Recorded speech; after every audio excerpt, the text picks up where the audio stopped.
Hello everyone, welcome back to more Gloomhaven. Boy, we sure have a lot of pending world quests. Last episode, where is it? Here? Yes, the voice sent us on our second quest to the Lingering Swamp so that we could get started on part 2 of the Quartermaster's personal quest.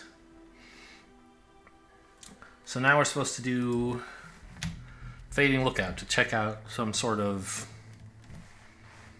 like, you know, ancient civilization ruins or something like that. I don't know. Loot all ornate chests with a loot action. Well, how nice that we have a quartermaster with us then, huh? He's very good at looting. And notice it doesn't say we have to defeat all enemies. Okay.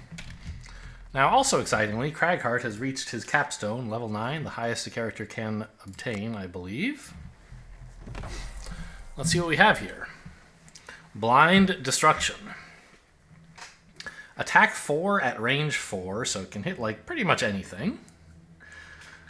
All allies and enemies adjacent to the target suffer damage equal to the damage the target suffered. So this is kind of insane.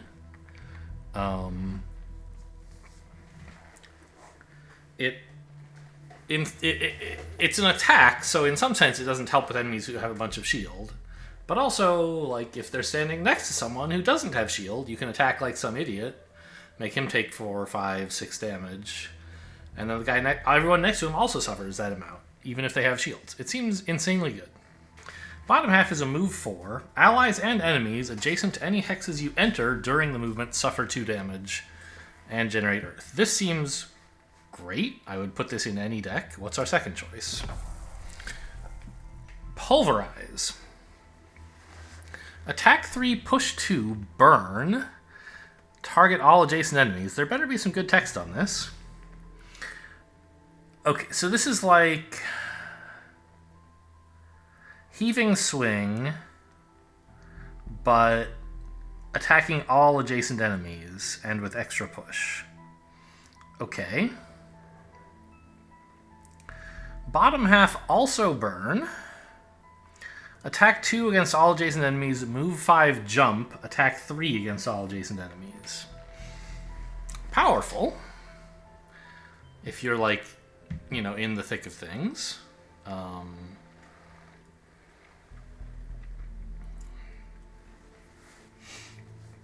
doesn't work as well with, like, the Forceful Storm buff because they're both bottom half. Pulverizes top half still works, so you can do that. I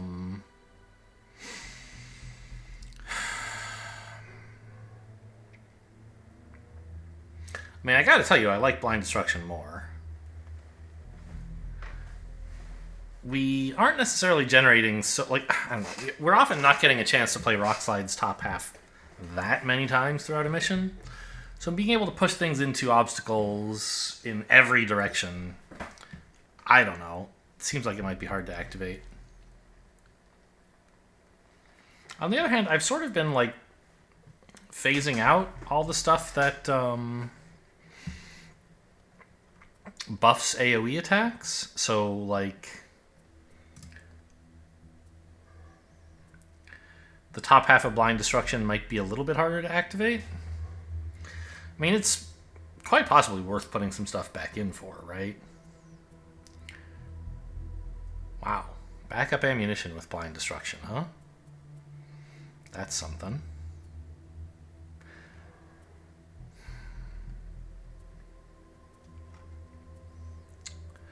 And somewhere around here there was, like,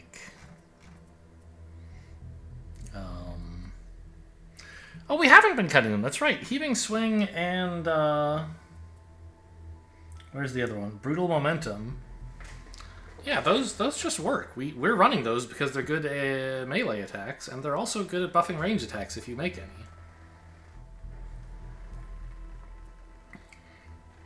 So I think I'll take the Blind Destruction here. And I just have to cut something.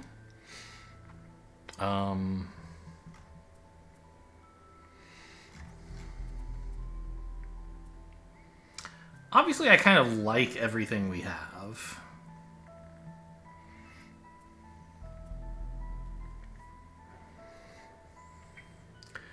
I could cut Heaving Swing.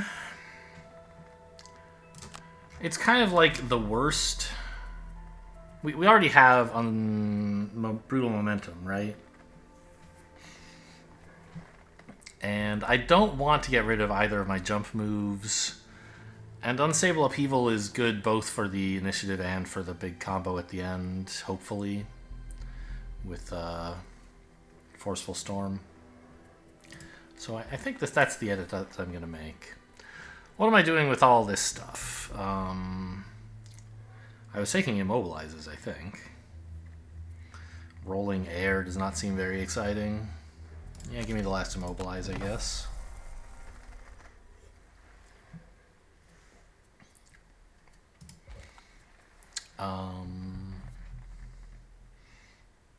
Stickers? I don't think we're really in a position to do much sticker-wise for anybody. You have $37. You can maybe throw a sticker on something.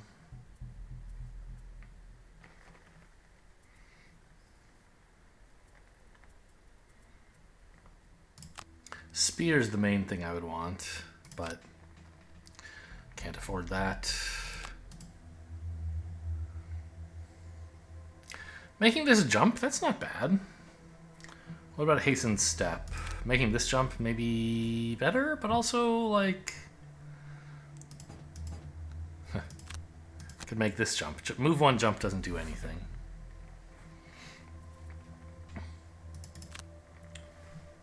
The question, I guess, is which of these two do I most often play for move? And the answer is, like, I don't know, sort of both of them, sort of neither.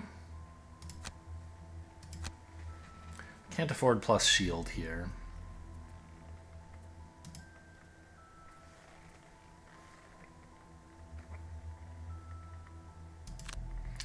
Let's maybe take it on Spear because there's another side that I could want to put a sticker, like, right? If I take... where did it go? Hasten Step. Like, the sticker here, jump is fine. The thing about the sticker here is, like, you don't want jump. I guess plus move could be okay. Or an element, but probably not. Whereas here, there's a clear improvement on this side. You can put extra area. So let's go ahead and just make this jump. Poor guy doesn't have any jumps. Let's get him one. And you? You are fully loaded on stickers. We need more wealth before you can gain any more stickers. So, anything you want to buy at the shop? Yeah, we forgot to get you a small item, right? There's another Ring of Skulls. Could buy you another healing potion, I guess. Well, your first, another for the team.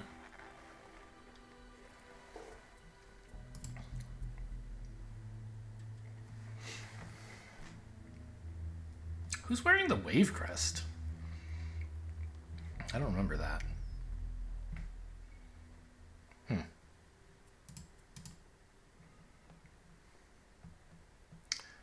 Hope it's the Spellweaver. She would like it.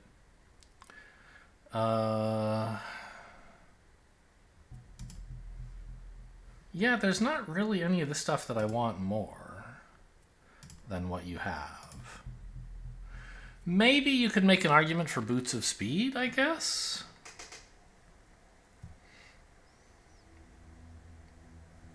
I suppose the other point to make is... you will also be retiring when the Quartermaster retires. So you also should be, like, trying to work on stickers. Now, as I mentioned, we don't have space for any stickers. But maybe we could, like, buy better stickers? Like, this has Bless and plus range. Maybe we could trade the Bless for a, Strengthen, for example.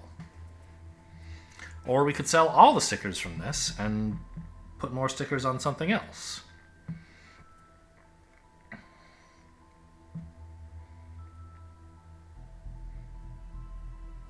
Because, like, the top half of this card is not that inspiring. I don't know. I'm just not going to mess with anything, am I? I don't know. Let's... What does it cost to buy Strengthen?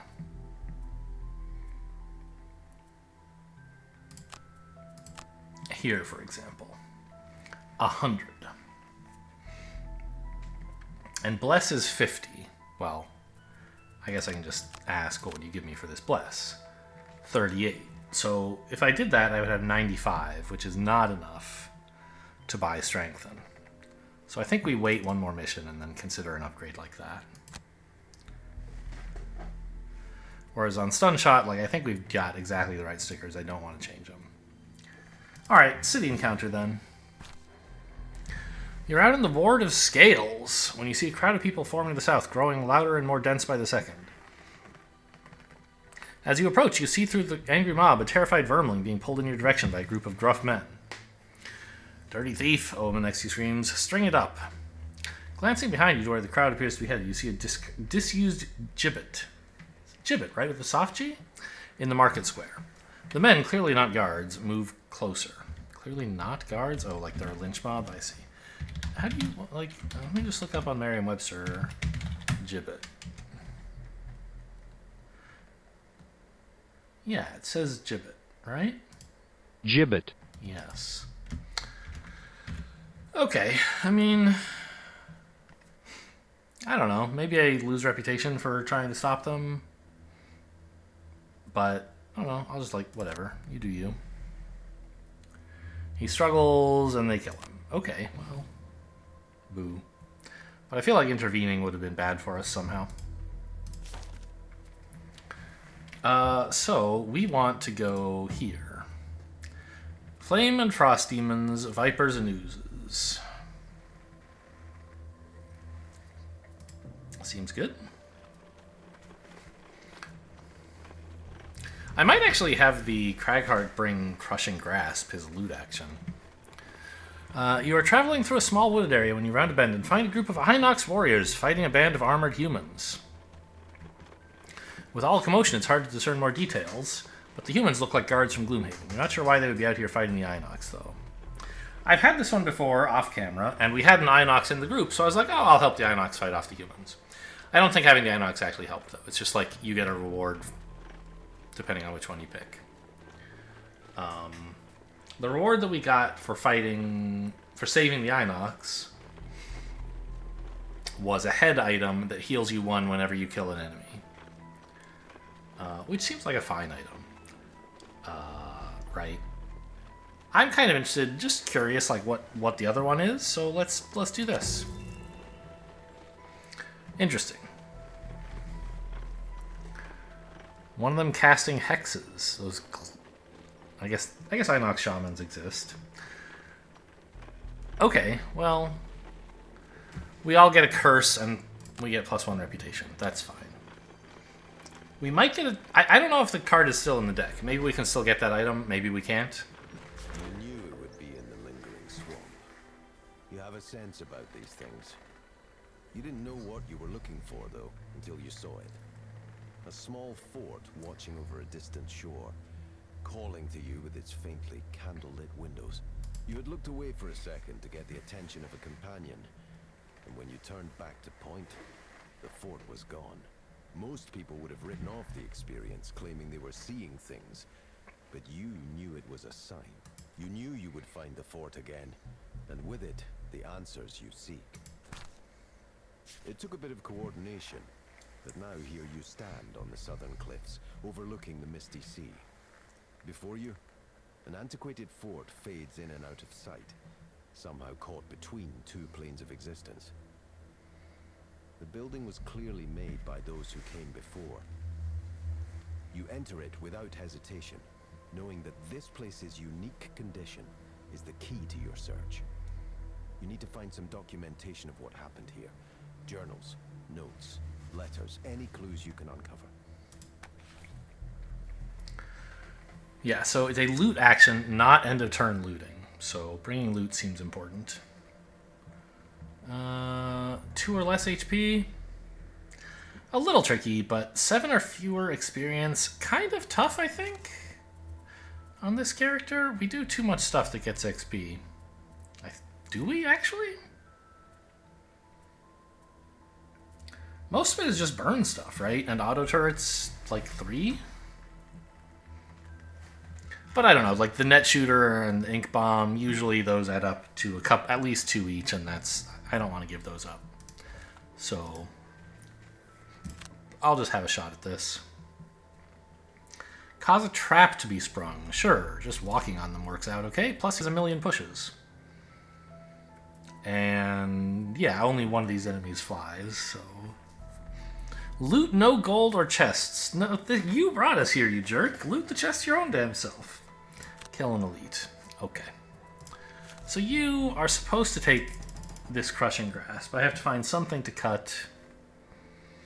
I think Crater is probably an okay cut.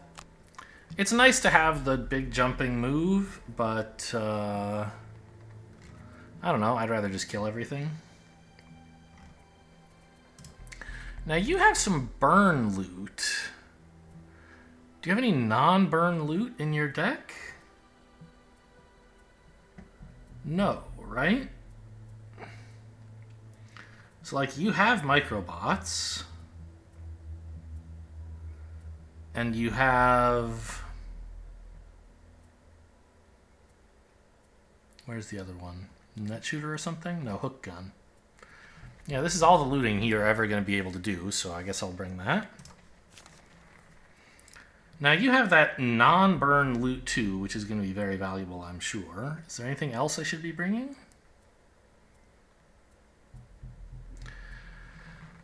I should maybe bring a little bit more move. Like, let's cut this restock. I know, the bottom half is cool, but it's more important to just keep going. Bring an axe.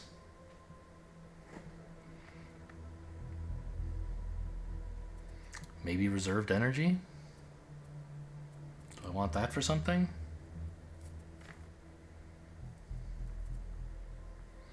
Bulwark, I mean, we're not going to be moving all the time. It could be nice to block for allies. But I think we're going to try to win by just, like, attacking dudes. So, let's see. No one has any, like, weird other items they could be running, right? Oh, I should have bought you some more. Well, I didn't realize you had another small item slot. Okay. In we go. I gotta remember, see if it screwed up the aspect ratio again.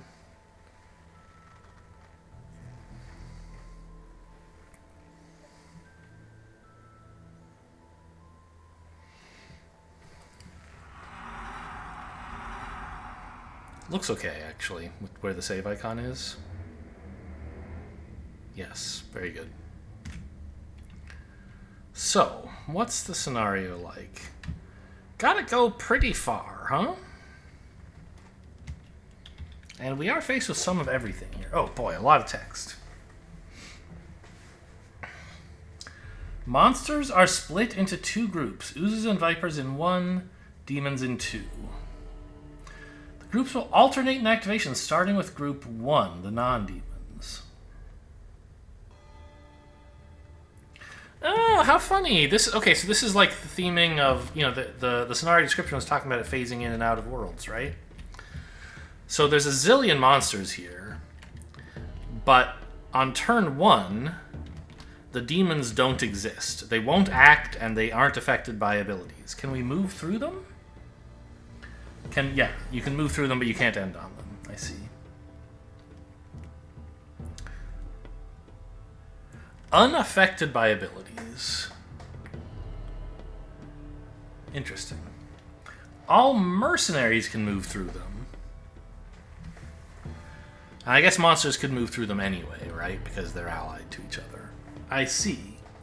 So on odd-numbered turns, the oozes and slimes exist. Sorry, the oozes and vipers exist. On even-numbered turns, the demons exist. How exciting. This game certainly has many ways to make combats different, Different goals, different weird conditions. I continue to enjoy that. I'm sure I've said it before, but it's still good. What are some things we can say about how that will change our play style? The first thing that occurs to me: how is wound and stun going to act? Monsters that are not activated do not act. Are they affected by wounds? I can't really tell. I'm guessing not, because like they don't get a turn. And if their turn doesn't start, they won't suffer a wound. Likewise, stun. If you stun something, like let's say I stun a guy after it's active this turn, it'll be stunned for next turn, right? Well, its next turn is not going to be next turn. It'll be 2 turns from now. And that's when the stun will apply. So I don't think we're going to like waste a stun by using it on the wrong turn or something. I think it'll always stop them from acting once. And wounds will bleed them out half as fast. Interesting.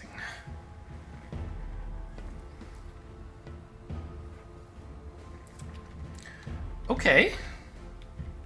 Wow.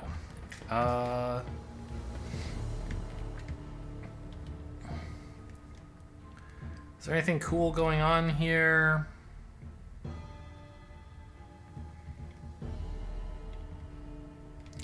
Obviously, there's a lot more slimes than there are demons. Okay, let's try to remember the combat goals. Does someone have a goal to kill an elite or something? Tinkerer wants to take a bunch of damage. You want to spring a trap, and you want to kill an elite. Okay. So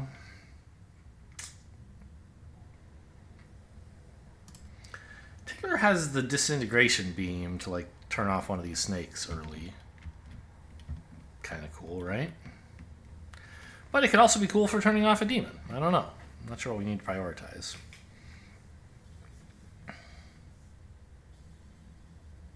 Wow, disintegration beam is quite nice against flame demons, who are quite tough to kill. Via normal damage means, but no problem at all with disintegration beam. But blind destruction also works on that, right? If somehow I could get them to stand next to 2 other enemies, which, you know, seems unlikely. I would have to get them both standing next to the Frost Demon, and when is that ever going to happen? This guy's going to charge at me, and these guys are going to hang back, so I don't think Blind Destruction is going to make them suffer much. Rock Slide would make them suffer. I think that's the main thing I have.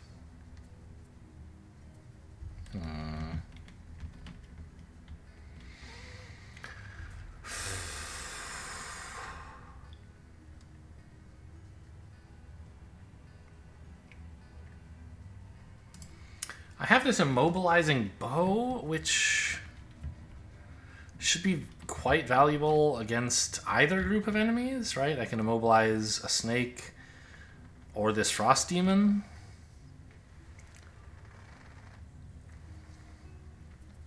Those both seem good.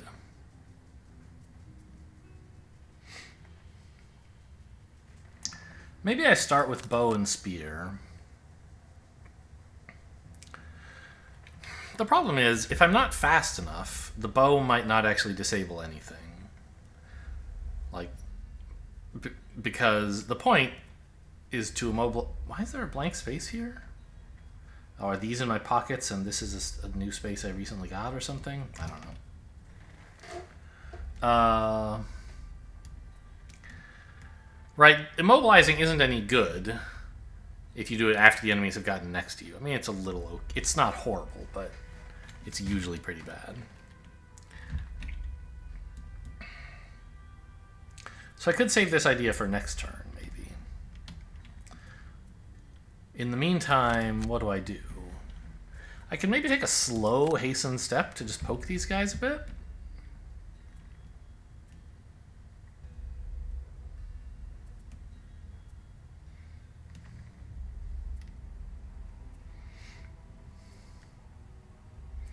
Any bottom half cards that do anything? Not really. Move and shield, but you don't want to do that slowly, obviously.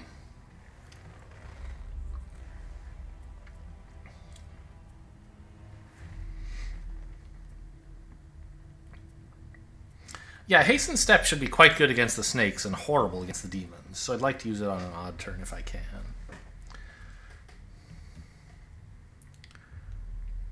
I guess I could use it quickly along with the shield, maybe? Because then he'd be shielded and step forward, which would make him kind of the main target for the snakes. But he'd also be like, he doesn't have that much health, and there's going to be oozes and everything. I worry for him. I think, I don't know.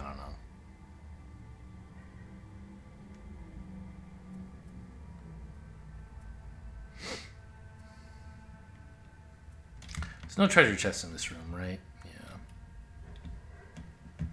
Or ornate chests or whatever they are. So obviously I could make the skeleton. It's not nothing.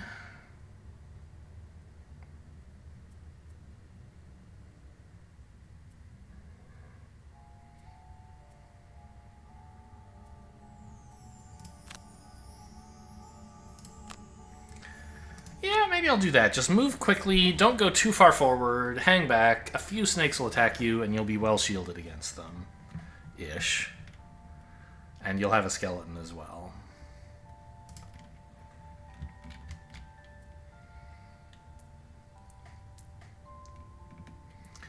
Here, like...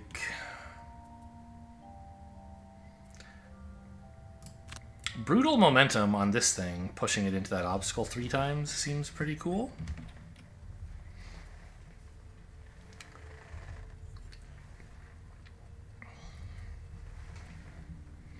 Or even 2 times if it moves first, that would be fine, I think. Because I kind of want not to move too quickly. I don't want to charge into these oozes.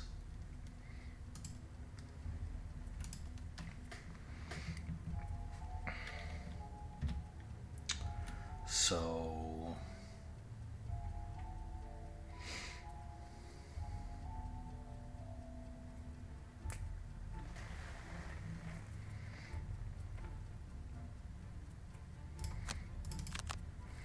maybe I use Dig Pit as my move, and in that case I might as well go as quickly as I can while playing a 52 initiative card.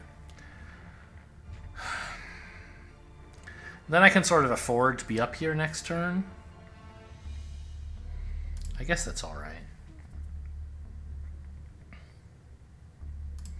Stun Shot is a nice start. I'm not sure what else to even use.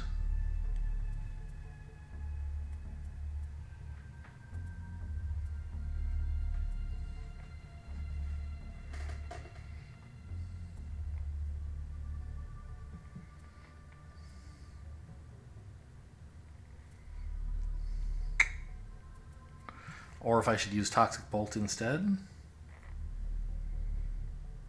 I don't think so.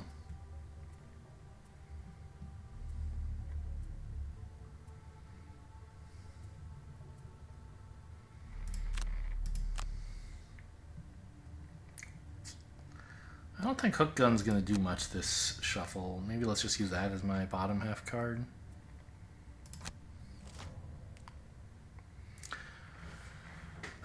So the Flame Demons have drawn a card,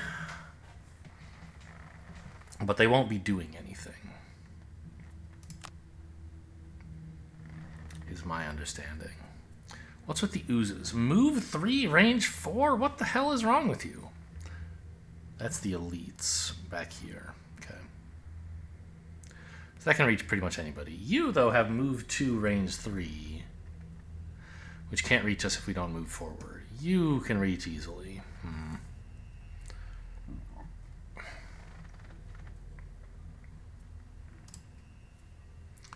So let's make the skeleton here, I guess.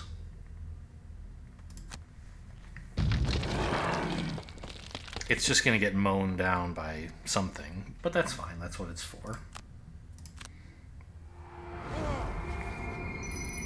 Oh, I can't do that! Every fucking time. The skeleton's out there.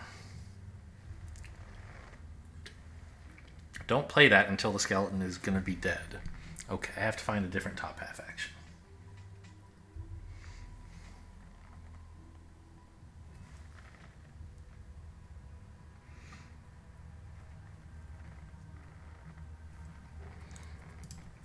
These two, I think their plan was fine. Stun shot. Ink bomb? I don't remember. Maybe I said hook gun, but they're both not going to be useful right now, I think. And you had brutal momentum, dig pit. You need a new plan.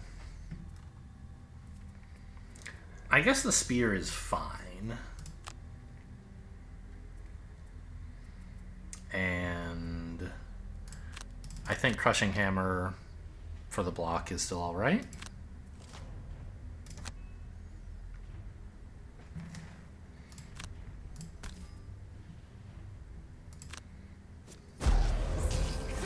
Got rid of my curse, that's nice. In a manner of speaking. Now I know I won't have to deal with it in the future. I think staying where I am is fine. How fast are these guys moving? You're moving 3, huh? So I can't get away from you.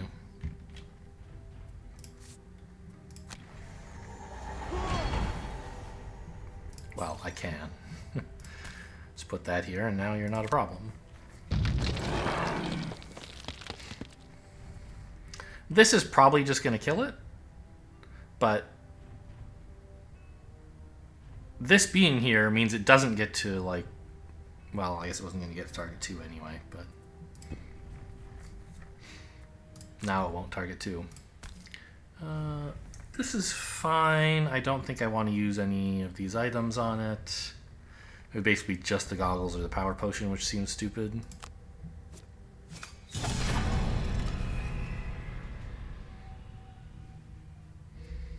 And no move, please.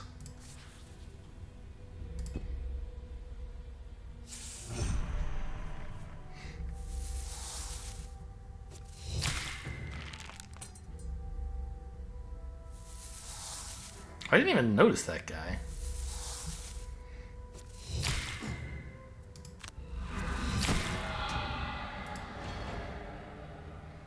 Is there any reason to hang on to the shield? I don't think there is.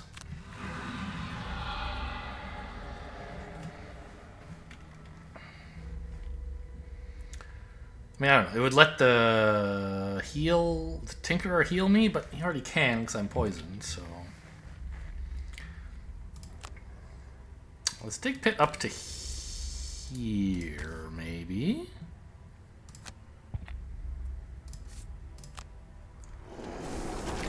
I seem to have somehow the, like, fast speed is still on, even though there was no way... Like, there wasn't a setting for that, and I've restarted the game. I'm okay with it. I just don't understand why...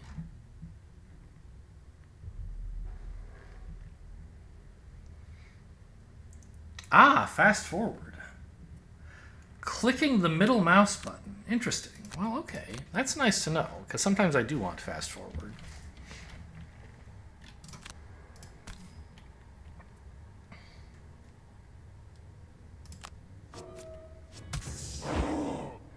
So my understanding is I should be able to click here. Say I want to push him right into this wall 3 times. Indeed, he'll take 6. I see. And now the wound is going to get him when it's next his turn. Nice.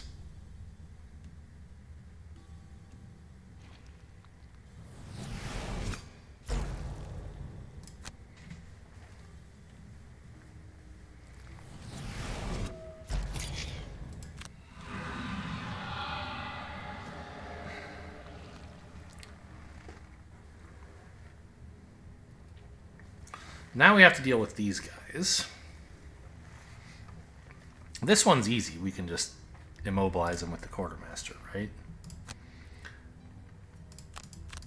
This is the hasten step crippling bow combo I wanted to have for this turn. Tinkerer, I think you could stand to start fixing some of this poison already. With the curative aerosol, probably.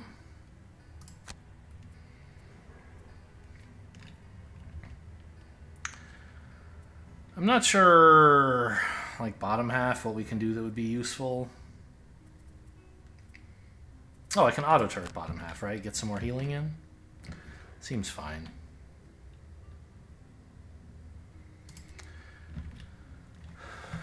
And...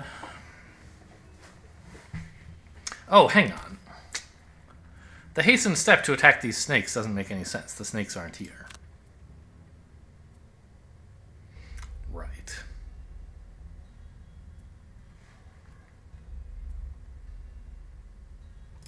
So, Scroll of Recall then, right? I want the skeleton back. And you, I mean...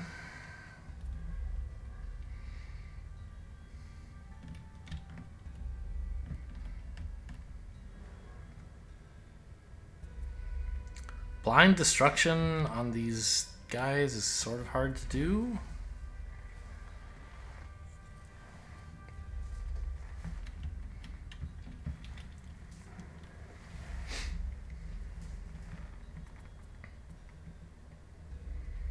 Rumbling advance up to here, maybe? But then what?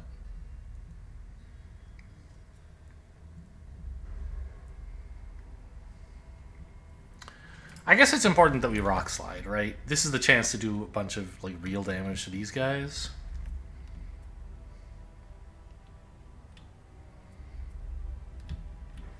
And I suppose I should act slowly. Because I'm invisible until I decloak, until I finish my turn. This way the rumbling advance will likely get to hit some of these guys. Okay.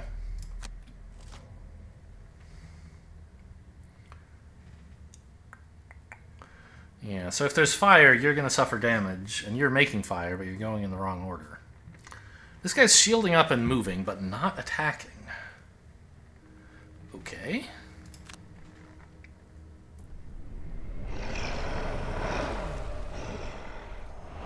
Well, that's fine. I wasn't really attacking you anyway, I don't think.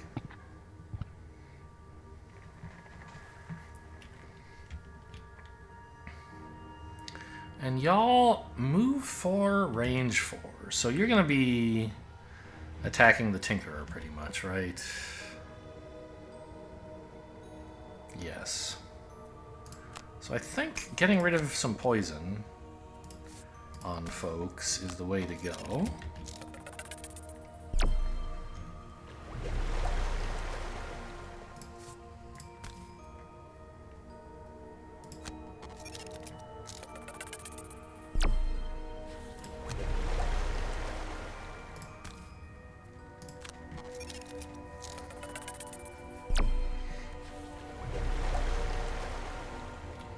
Curative Aerosol is such a good card.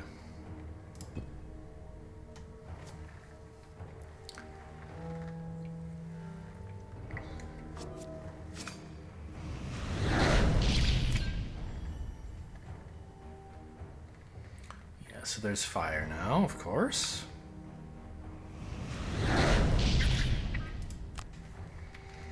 Okay. Regrettably, they have not wound up next to each other. But let's immobilize you.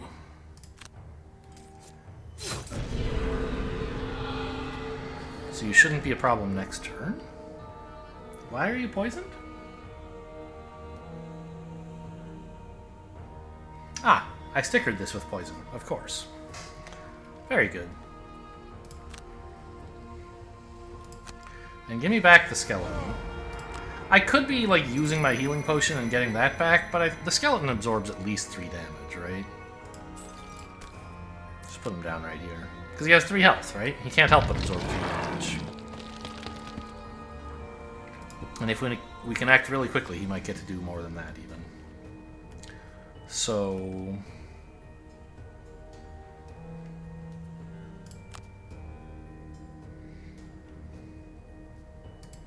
I think this is what we want to do. Standing in the middle of all these slimes is a little spooky, but it should be okay. Yes, this action.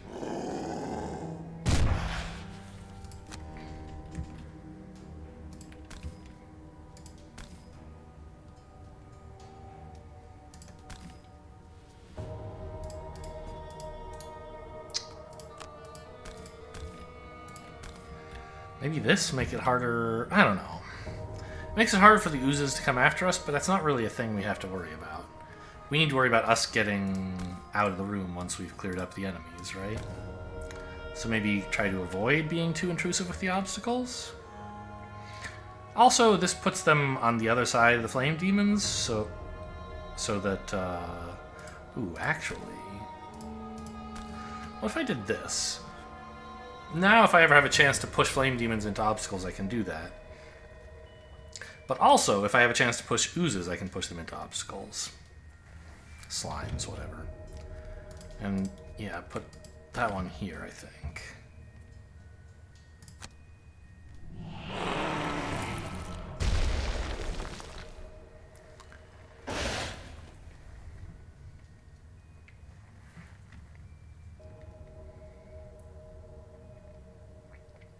Could pick up Rock Slide, but I don't want that until next time it's the demon's turn to act.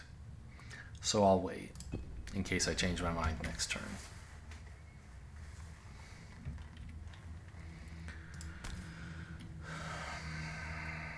Now...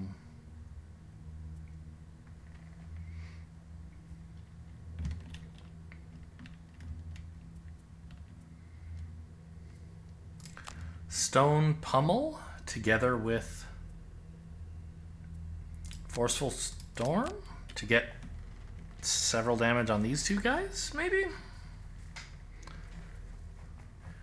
It's a pretty similar effect as Unstable Upheaval, but it doesn't have to burn a card, so that seems sort of nice. You have to deal with a bunch of these guys somehow. Hasten Step, this is what I wanted it for. Bottom half, pick up some cards. Sure. You... Oh, no, I was right. This guy wasn't affected by the wound on when it wasn't his turn. He will be when it is his turn. The same should apply for stuns, but I haven't seen that yet.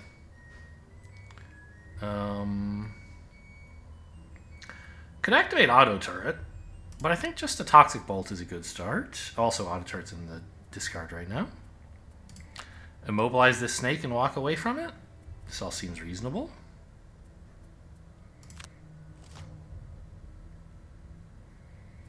Okay, good. The skeleton's going to get to attack. That's nice. It'll even attack someone who's poisoned. That's lovely. What are the enemies doing? Attack 2. Could stun him, but I think stunning this guy is going to be more important.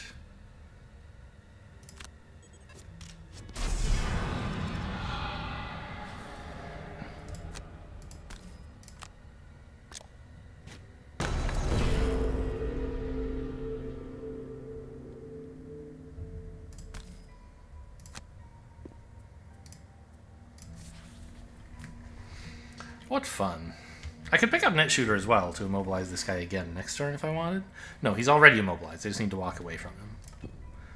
The immobilized won't wear off this turn like it usually does. Good work, Skeleton. Quartermaster. Poke.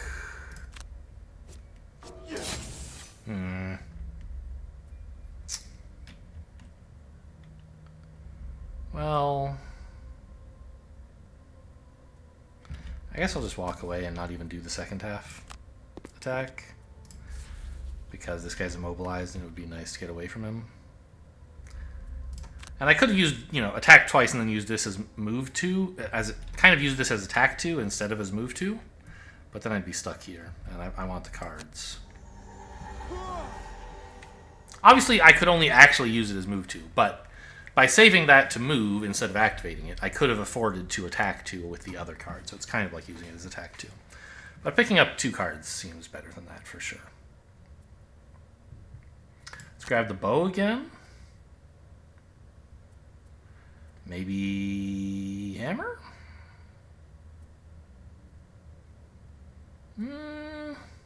Maybe spear. Spear seems okay. Oh no, give me back the skeleton, of course. He's gonna get wasted pretty soon.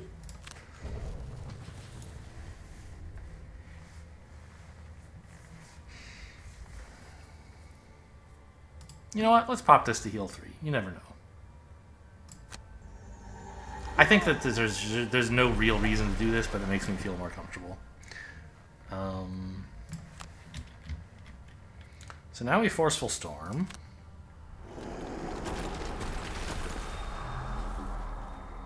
Oh, the Earth is strong now because while we made some last turn, it would therefore be weak.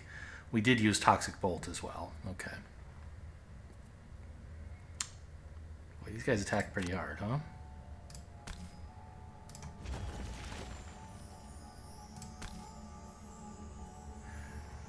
I think I'm supposed to stun this guy, right? He's attacking 2 people for 4 each with poison. Kind of ridiculous.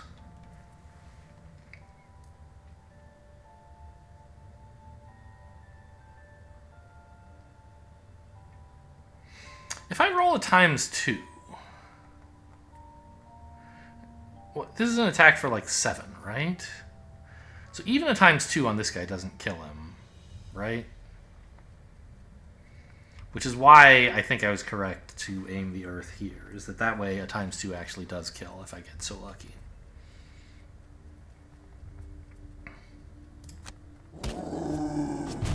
Oh, I also maybe shouldn't have used the Earth, because now it won't be there for next turn? But I don't know. Generally speaking, as Cragheart, I spend the Earth. So I was using it, I had planned to use last turn's Earth. But, because then it would be free, right? There's no point letting it go to waste. The Tinkerer gave me the option to actually, like, let the Earth sit for next turn. But the Cragheart draws Earth cards often enough that I don't think it would be reasonable to wait to save it. And, you know, we were unlucky. We didn't draw more Earth, but the Earth was still worth 2 damage, which is totally a fine outcome.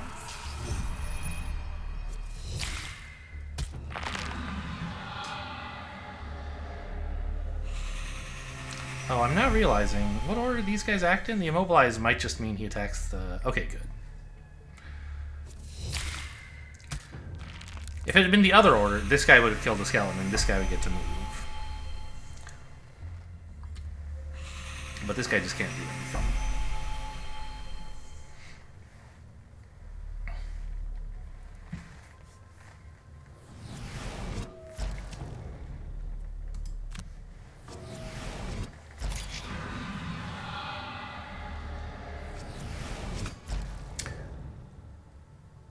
I forgot with the Cragheart to pick back up Rock Slide. I'm not going to get a chance to do it, am I? Shoot.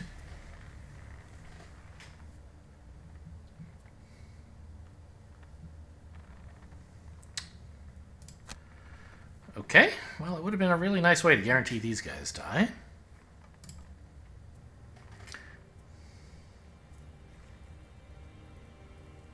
Okay, Blind Destruction still works. As long as I'm fast, which I can be. 1, 2, 3, 4.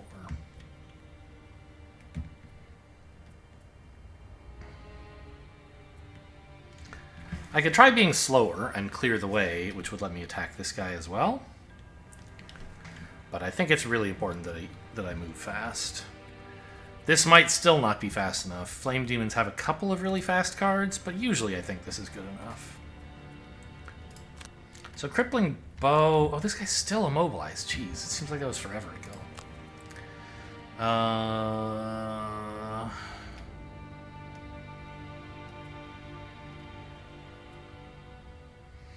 I could just Crippling Bow to shoot him. For damage. So we do have to apply some of that eventually.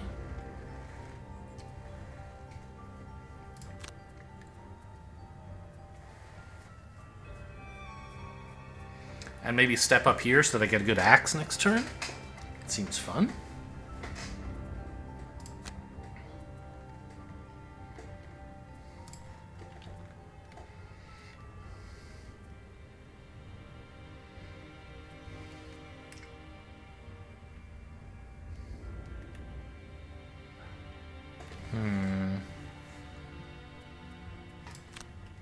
Hook gun is an okay attack for the turn. Although I kind of just want to ether myself, maybe, to get rid of the poison.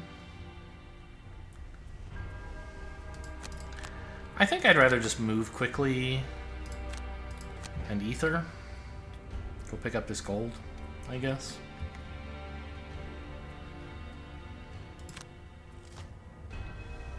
Okay, he is fast enough. Good.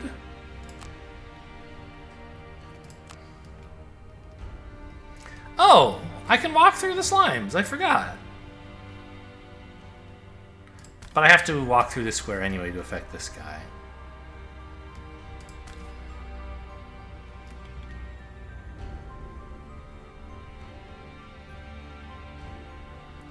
If I spent the boots, I could squeeze 2 damage in on this fellow, I suppose, right?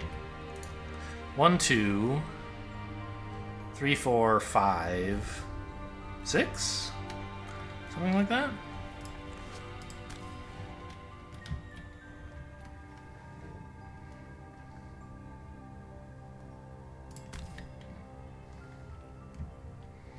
I think that's okay, using the boots for 2 damage.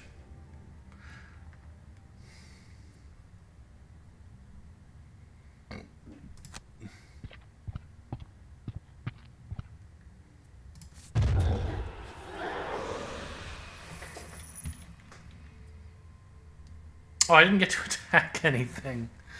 Okay, well, it was used for a good purpose, right? Which was that it got me to move quickly, and that's all I could really ask for.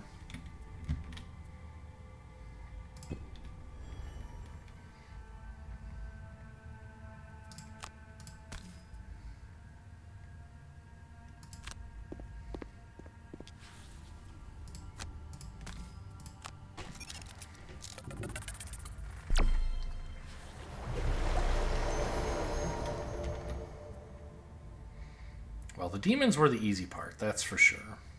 This guy's still alive and, you know, could in principle cause small problems for me, but not much of a big deal. The demons are the bigger issue.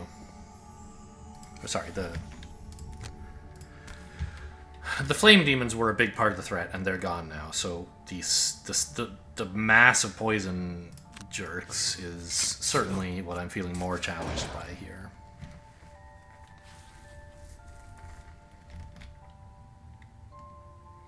Pretty good hit.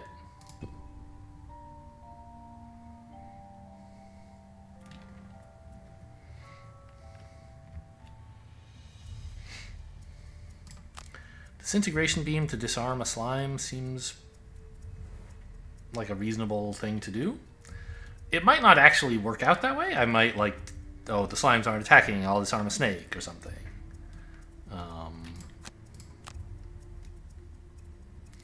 And then just stamina booster to heal. Meanwhile, you have this great axe plan. And then you're gonna, like, do nothing, basically.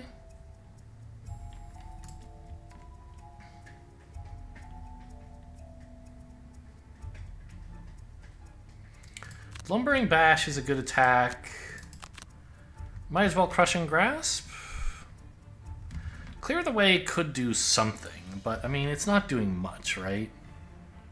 Well, it is attack 3 against 2 enemies, I guess. Maybe that is better than Lumbering Bash.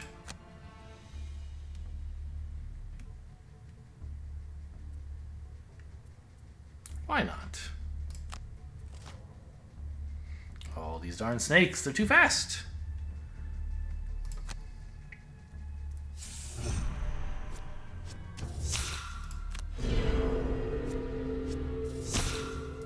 Oh my god. Ugh. This is so much.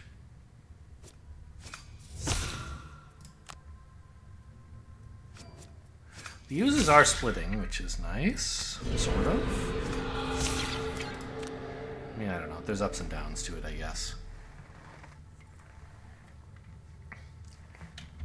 Well, I'm not allowed to move, so I might as well loot. But first, let's clear the way and see if I can make more... Here?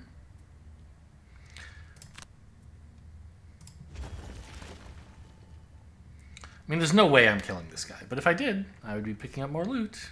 Wouldn't that be nice?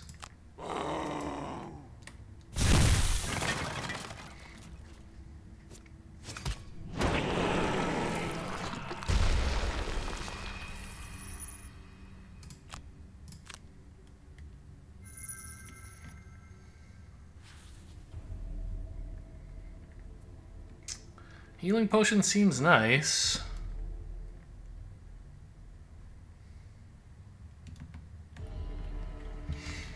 I'm not sure if the Tinker is actually going to heal, or if he might just punch somebody. He's probably going to heal. Let's pop this open. We're sort of badly hurt here. Just get that heal out of here, or the poison out of here. Feels bad, but what can you do? Poison is rude. Oh, I can't disarm any. Okay, right. I mean, I can disarm one of these guys, but which I guess is what I wanted to do anyway. But I was sort of hoping to move away from them as well for whatever reason.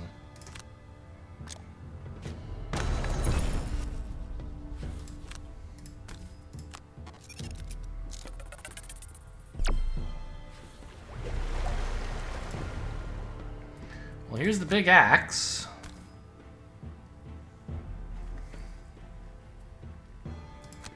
Here's hoping it connects. Pretty good. Oh, and he's not even immobilized. Would you look at that? Or poisoned somehow. Huh. I'll pop this open here.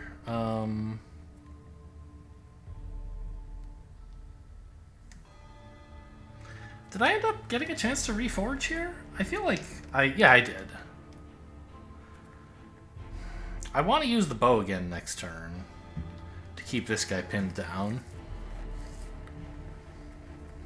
And I don't really want to have to short rest to do it, so... And it goes well with the card that I have left.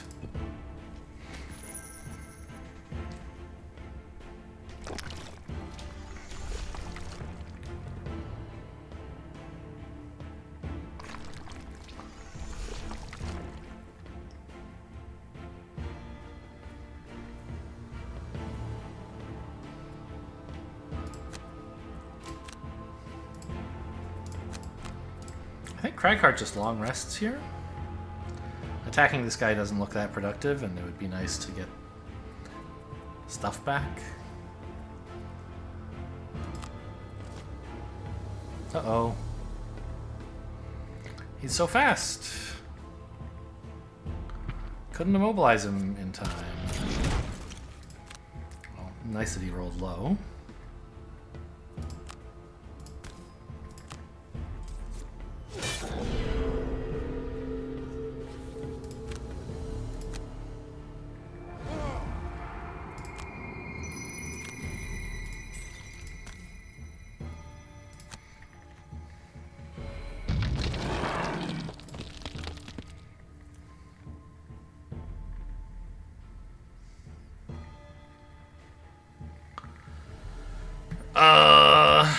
Well, I was sort of hoping to shoot at this guy and walk away, but now I have to walk away and then shoot at him, which is less appealing.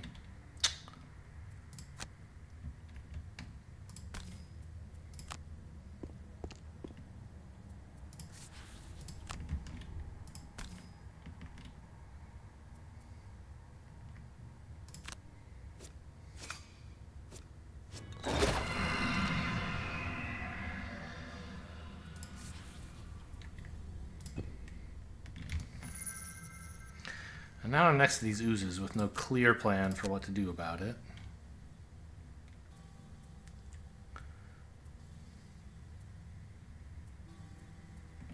Maybe get rid of clear the way?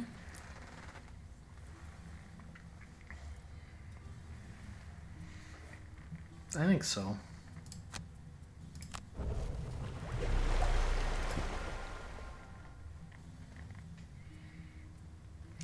I just don't think he can afford a long rest, can he? We need to, like, short rest, disarm one of these guys and heal or something? I don't know.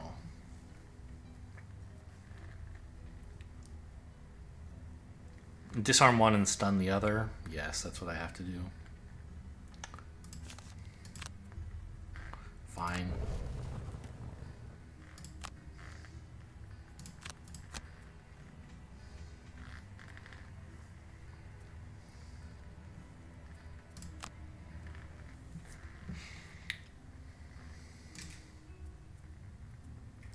You can short rest. That's no problem. Oh, he's killed an elite. Must have been one of the snakes, I guess. I don't remember that happening, but I believe you. Losing spear is generally fine.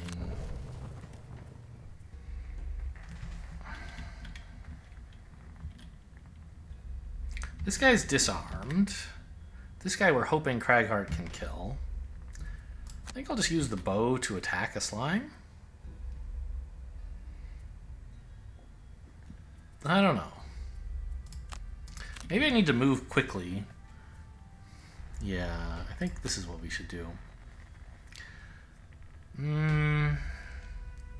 Yeah, move up here so I can poke this guy a couple times, basically. And also shield up and become the target of attacks.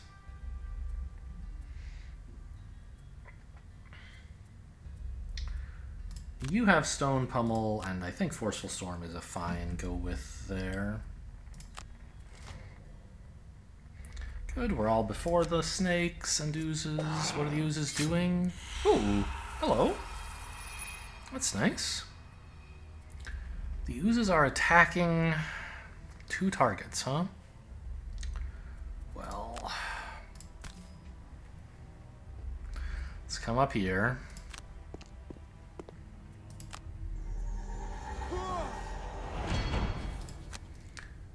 And poke this guy.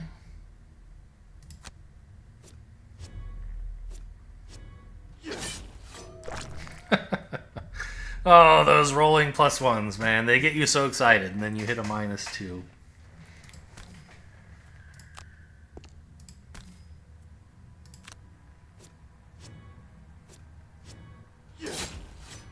Alright, that's better. So we should have the elite taken care of, unless something really disastrous happens.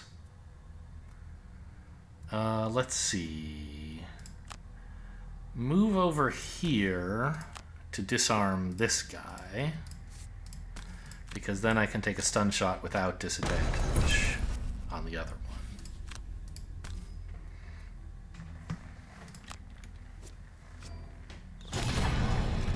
Okay. Well, disadvantage wouldn't have been much worse.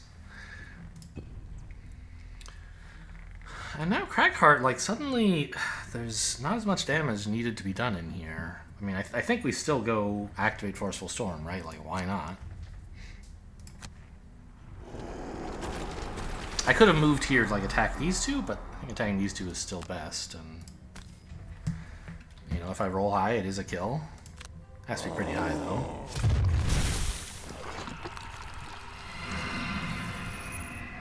All right.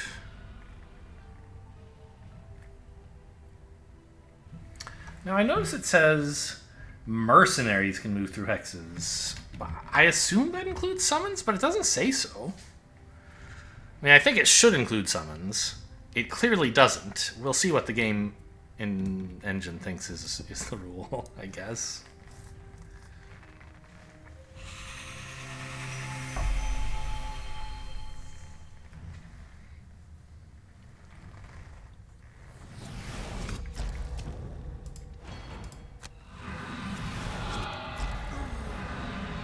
Good disadvantage. Why did you have disadvantage? Is he wearing leather or something? No. Oh, he was muddled, of course.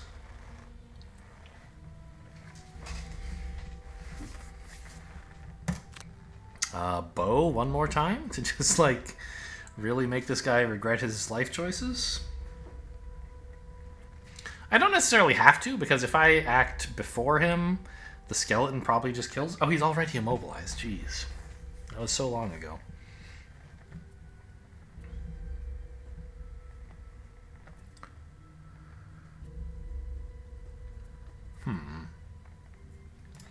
Okay, well, let's pick up some discarded cards this turn, I guess. Anything else I can do usefully? Yeah, I can loot too, right? Where is that? Great. Turn solved.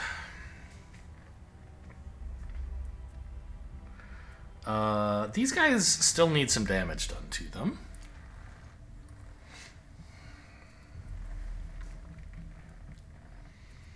How would be a good way to do that?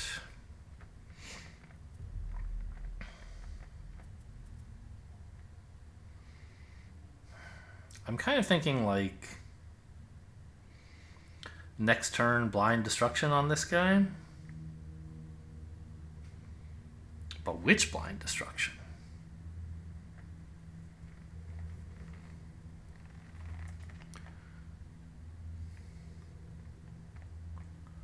Because I could use blind destruction bottom half to get a decent chunk of damage in, right?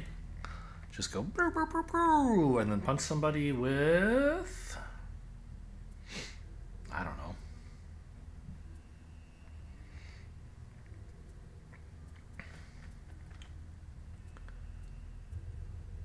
I mean, Brutal Momentum, like, finishes one of these guys off, no problem. Who's even activating this turn? The demon. Okay, yeah, so we have a break here. I sort of got lost about whether I was like planning out next turn and couldn't quite remember.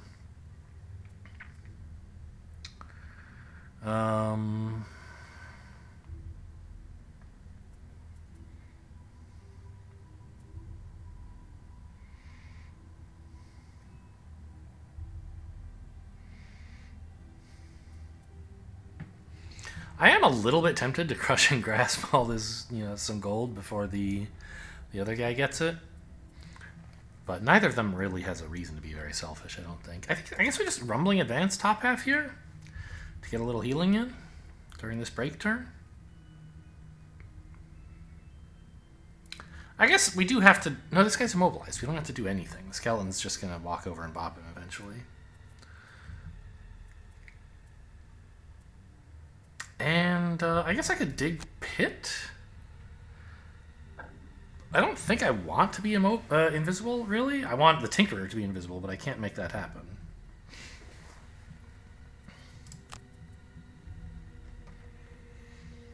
Lumbering Bash bottom half? I hope we're not that desperate yet. Yeah, I guess I'll just pick up this loot. Take that.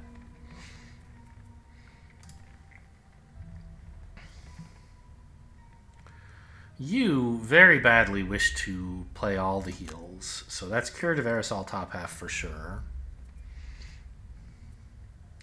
Bottom half auto turret, kind of the combo we always play with this guy, but for good reason. Everyone within range 2, that's the skeleton! Oh, the free attack I thought I was getting isn't coming.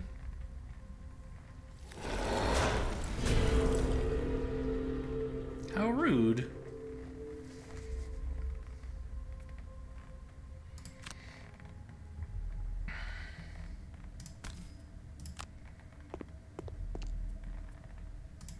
Me, please.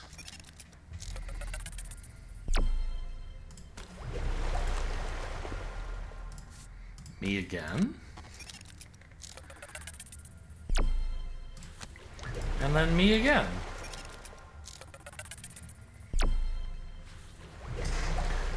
Okay, not so bad. We have 7 cards left. This could be a time to pick back up aerosols.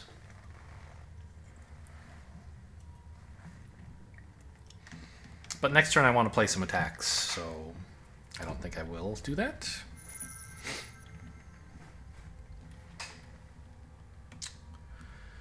Well,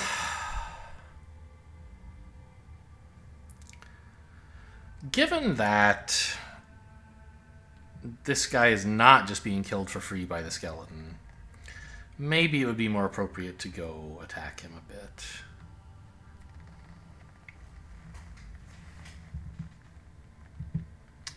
You can't really do it, because you would quite like to play the bottom half of Reforge, which means you don't have any move.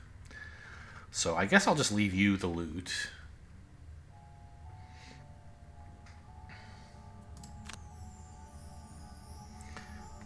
And I'll go kill this guy. I'd like to play the heal. But I think getting this stupid guy taken care of is more urgent.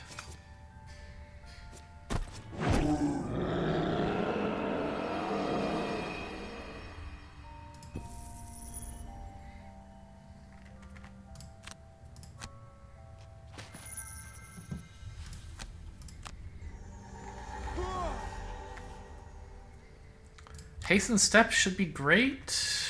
Bottom half hammers should be also great.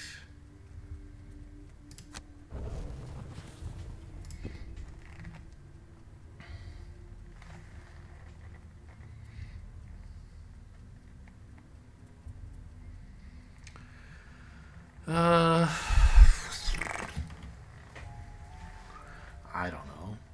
Let's Toxic Bolt somebody, I suppose. Bottom half hardly seems to matter. There's no one adjacent to immobilize with Net Shooter, nor anyone who'd really care about being immobilized. Let's play Ink Bomb, my slowest action. Sure. You, I think we just want to play these 2 cards again. Cragheart, we don't have Stone Pummel anymore. If we're very lucky, the skeleton will kill this guy, but that would have to be like a +2 or a ×2, which this guy's deck is not that great, so it seems unlikely. However, maybe we could Rock Slide. 1, 2, 3, kind of taking care of everybody. Put that together with Unstable Upheaval for extra speed. Seems good.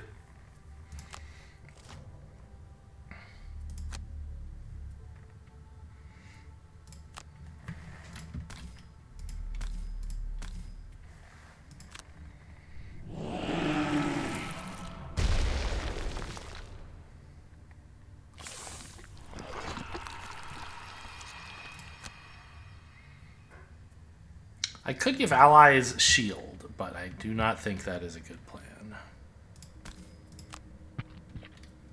So I'll just grab some gold.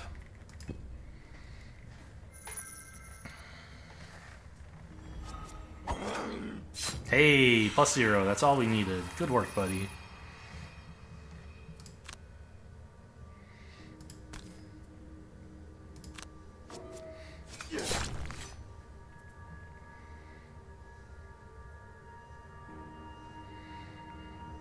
I guess I want to move here so that, I don't know, you can't avoid attacking with disadvantage, basically. And I hope that you're going to be dead. Looking unlikely.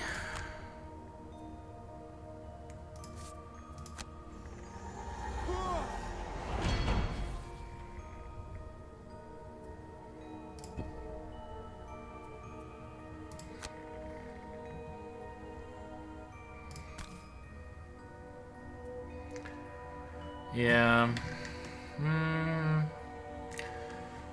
Might just be my last chance to use the goggles effectively, huh? This shuffle. I think we're getting a long rest in before we get another chance.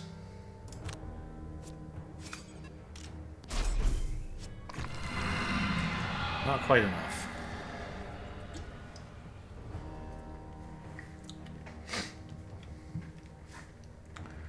Okay, well, let me just grab some gold, I guess.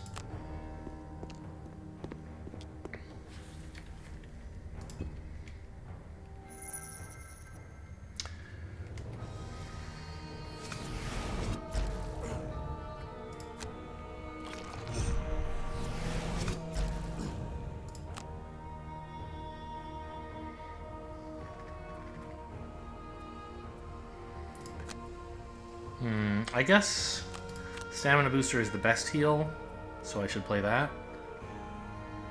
Any move left? No, I used it all. Okay. Wait, no, hook gun is a loot, that's right.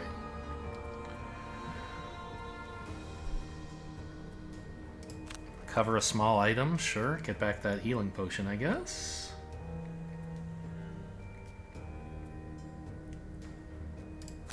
Crippling... no. Let's use the axe to move, and then I can bow to attack next turn while being kind of further away. I guess that's okay?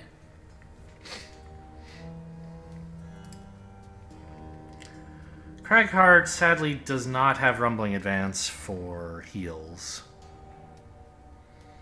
I'm not sure why I thought it was so important to Rumbling Advance this guy and then punch him. I could have just walked over and then punched him. Maybe I needed the move. I don't think I did, though.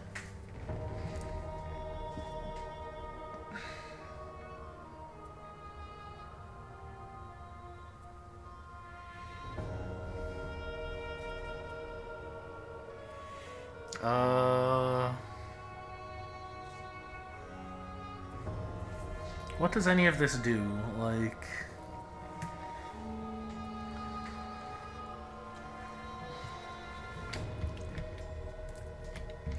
There's so many rooms left.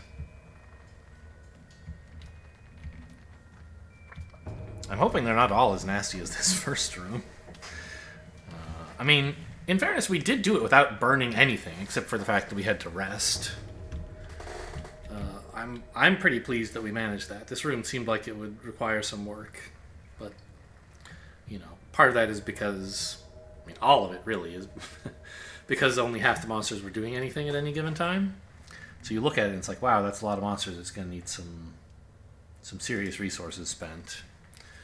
And it did, but only in the sense that it, like, I had to deal a lot of damage eventually by resting, you know, going through a whole rest cycle. I didn't have to do it all quickly with burn cards. Anyway, I don't know what I'm talking about. Can I, like, what do I do about this? Like, it doesn't seem like it matters that much what I do this turn. It'll be nice to have Blind Destruction as an attack, I guess, but also Lumbering Bash even better, maybe?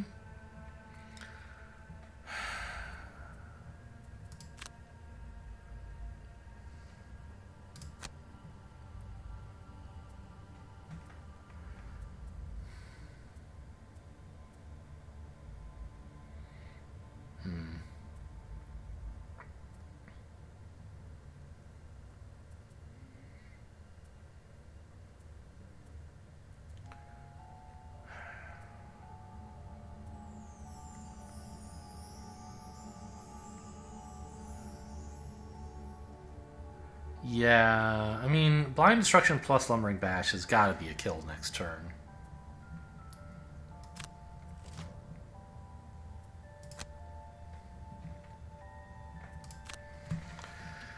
I think we just keep healing the Tinkerer here.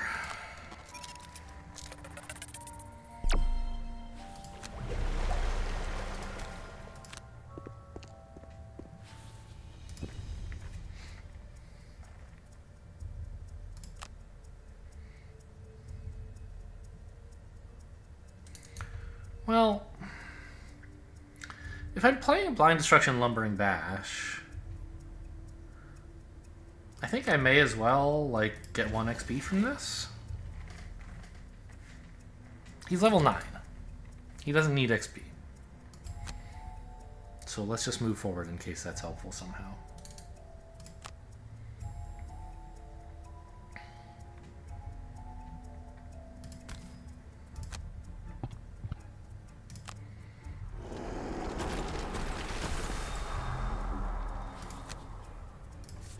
And also the invisibility might help, maybe? Somehow? Yes, move closer to me, which I guess will be here? No.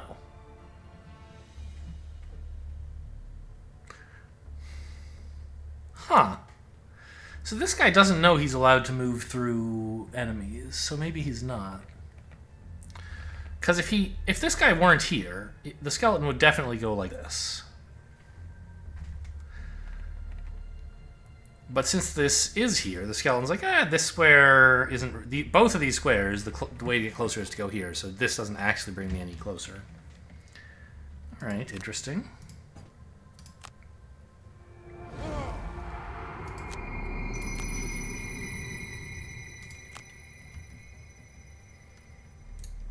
What am I doing next turn exactly?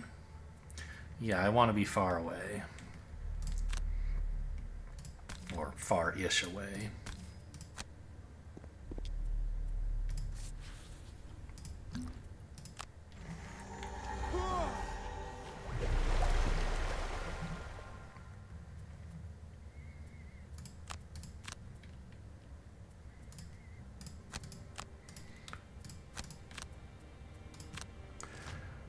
Okay, the ooze is splitting, and it's doing so very slowly, so that's nice.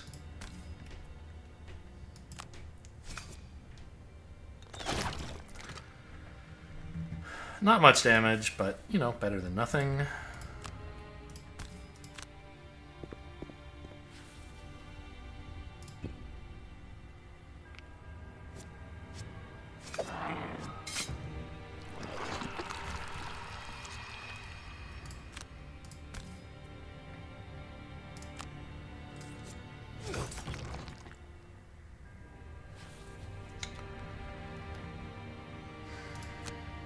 I'm always a little tempted when slimes are this low on health to just leave them.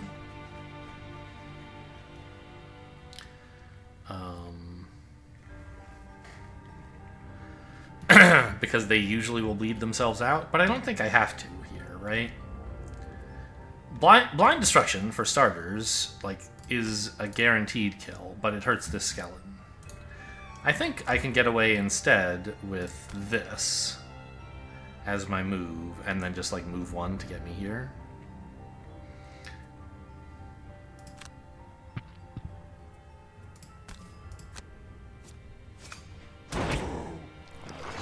Gets me reasonably close to the door, pretty likely to kill the slime, and doesn't hurt allies. I guess I might as well move up here. That way the skeleton has a nice little slot here if he wants it. And I don't think there's much difference to the cry card about these two squares. I guess Rock Slide can move in the room like this, but I'm never doing that, so... Alright, and everybody gets a well-deserved nap.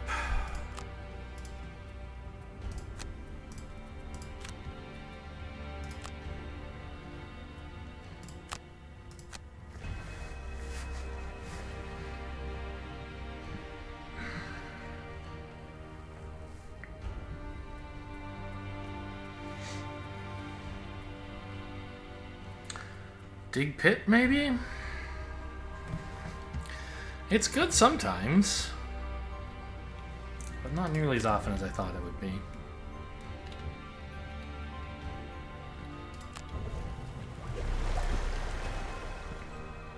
Yes.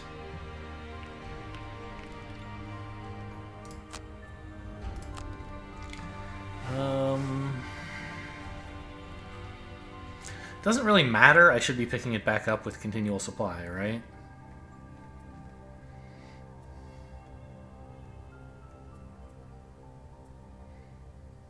Let's say the axe. Especially when there's enemies who phase in and out, it's going to be tough to line them up next to each other, I imagine.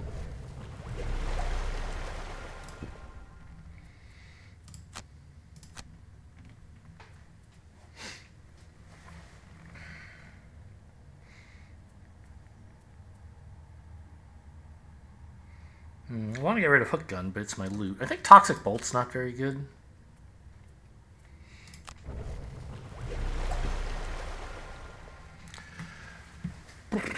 Okay. Now... Oh, he does have that trap thing. I could have put down a dig pit trap if I hadn't burned it. I assume there'll be a trap around here somewhere, and he'll just push someone into it or walk into it.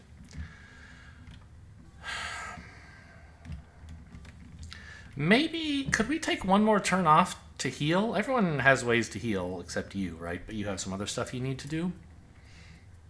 So, like... Cragheart could Rumbling Advance for heal, and...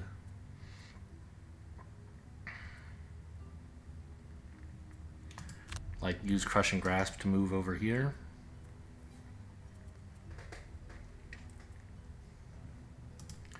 You want to Continual Supply. Anything relevant top half? Can't give anyone back one-handed or two-handed items. Loot 2, we're not in range of this gold. So the answer is no. Oh, wait, hang on. Scroll of Recall. I can pick back up the healing potion again, or the stamina potion or something. So I think everyone's finding something useful to do top and bottom half, which I'm very happy about.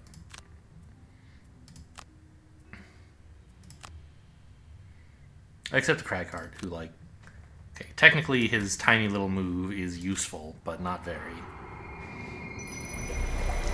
But he's spending a card that's unlikely to matter anyway, so...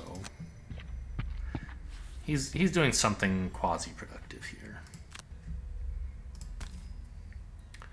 Let's get the Cragheart back into good health, because he's the best. He tends to plant himself in the middle of combat. What is your max health? 26. Why? It wasn't showing. I didn't see the heal 3 here, I thought. Maybe it was there and I didn't notice it. Anyway, I think... probably better heal you. A little bit.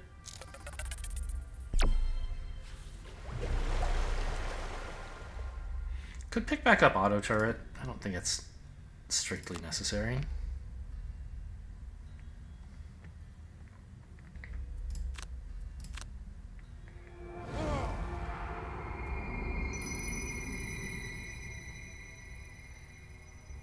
Huh.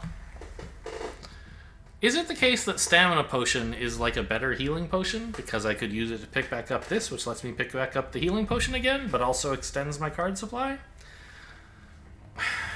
Sort of. It extends my card supply, but also costs me an action, right? I think I'm not too worried about my card supply. I might want to have quick access to this while still attacking, so I'll take the healing potion.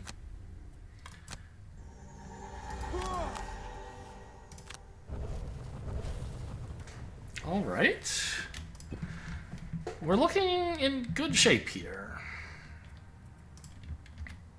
Not sure what to expect in this room. Not going to be much room at all to rock slide, I imagine. So... maybe just Lumbering Bash in there? Stone Pummel? It's hard to say. Could go with Blind Destruction as a ranged attack, which should be able to hit something, I imagine.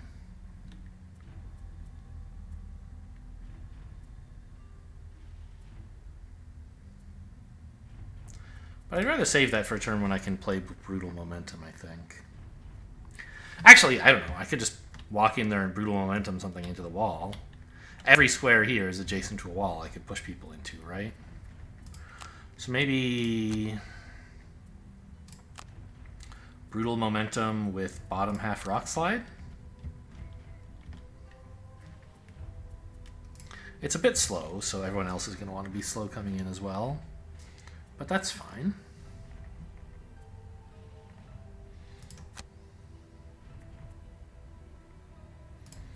I don't know, I'll go with the spear maybe.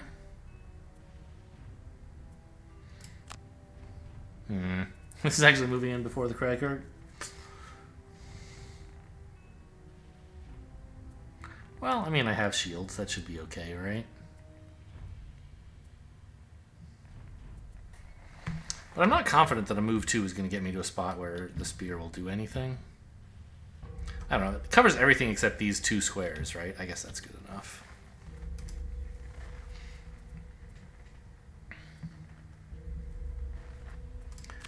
Maybe Tinkerer should go first with Stun Shot, actually.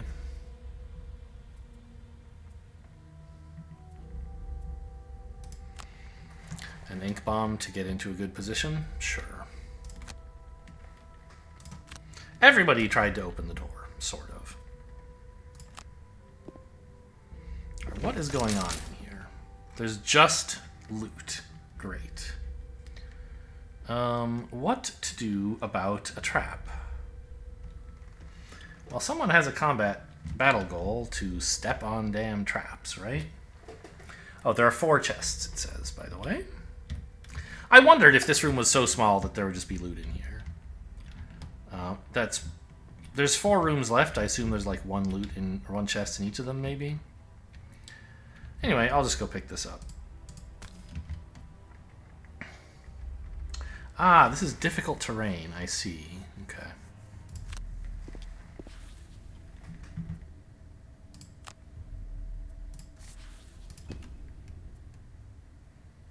Sure. Don't move. Well, we have a move 4, which gets me here. Perfect position for a loot 2 next turn. It has a jump sticker. I forgot. I could stand on the trap, but I do not wish to do so. For multiple reasons.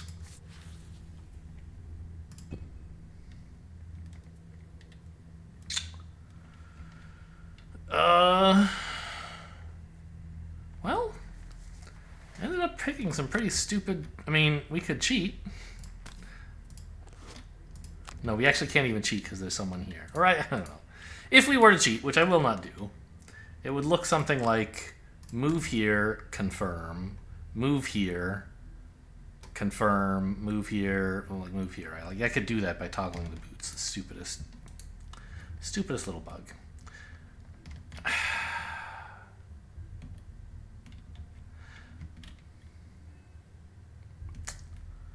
Okay, well.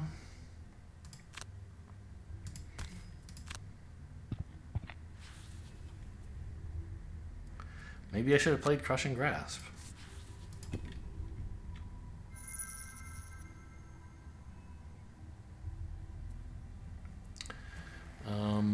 You honestly, like, can't loot fast enough. You might as well not even try if there's anything else you can do. Thing is, I don't think there really is anything else you could do. So, might as well go for it. All right, Reforged we want to play to pick up some cards. That's clear.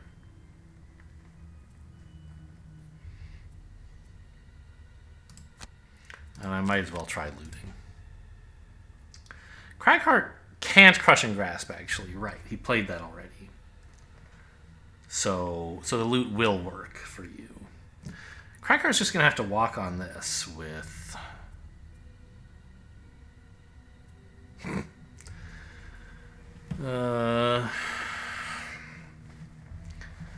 Lumbering Bash and a move 2, I guess? I could spend the boots, but it's starting to look like we're not going to move into the next room without another long rest anyway. So I don't know. I guess if I assume I'm long resting, it doesn't matter whether I use the boots or Lumbering Bash. So I should ask myself, which will I want if I don't take a long rest? Which will I want to have left? And the answer is obviously Lumbering Bash, so I should use the boots. I don't know. Is it obvious? My cards are all insane.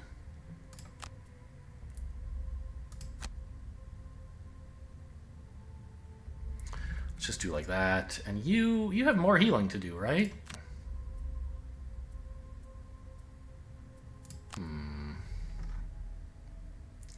The aerosol might be a little bit tricky to apply right this very moment. I think I just want the elixir. Giving someone back all their discarded cards is not good just yet, but it would be next turn, right? So maybe I save this for next turn. Use the aerosol to heal now.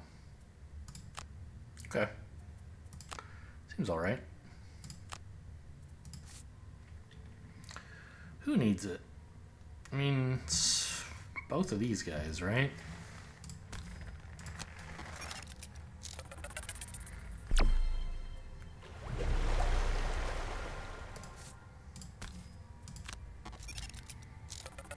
I guess on the other hand, Curative Aerosol could have been a way to move out, but I don't want to move.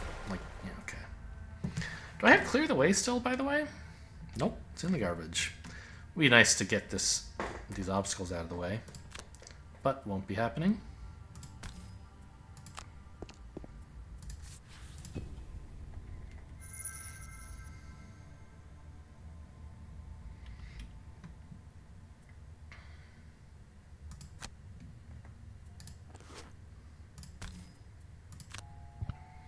Alright, he's a neutralizer. He has neutralized this trap.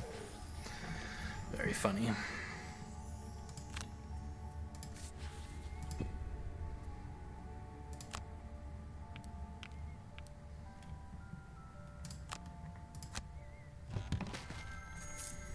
One chest down.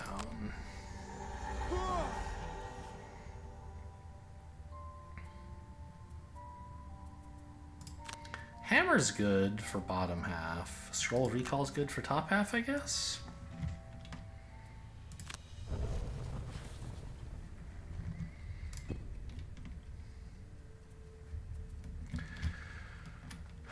What do we think? Are we ready to go in there?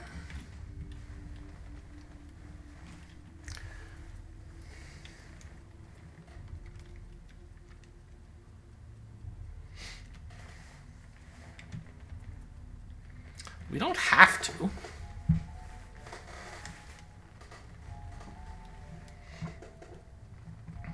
I could play Elixir for heal, and Cragheart could stall, and Quartermaster could stall, and then everybody could rest. It seems like sort of the responsible thing to do, right? We don't want to charge in there with like 2 cards left. And healing will still be useful. Although, I maybe should have healed the Cragheart instead of the Tinkerer with one of those heals.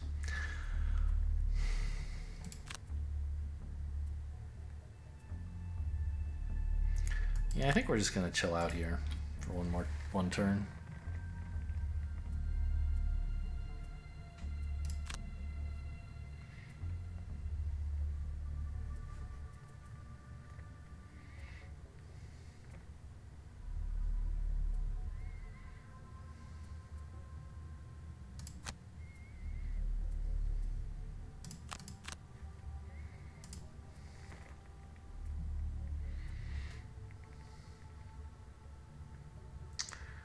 Cragheart, I mean, can't really do anything.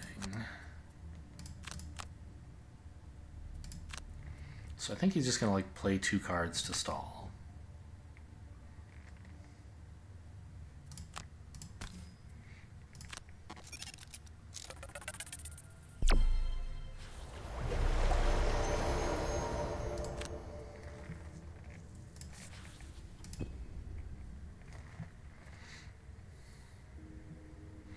I guess he could Lumbering Bash bottom half. Well, it's 10 healing, but Lumbering Bash is still a pretty useful card.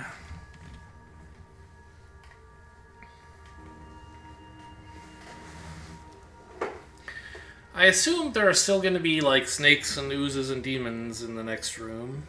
'Cause I believe, maybe I'm wrong, but I think there's only supposed to be like a maximum of 4 enemy types per scenario. Maybe I'm getting confused with Descent. But I thought there was like some limit, and I thought it was 4, but I could just be completely inventing that. I've probably seen scenarios where the limit's higher than that, and I'm just not thinking about it. I don't know. I mean, this...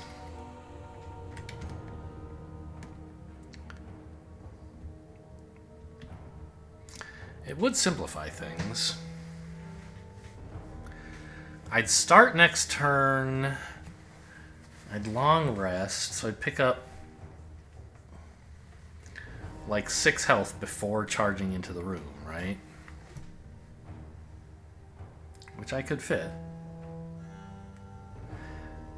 But I don't know for sure that I would actually be taking enough damage. Like, I might start overhealing if the room goes really well. I think I won't spend this. Like, you know, cards in deck are important, and this is a great attack.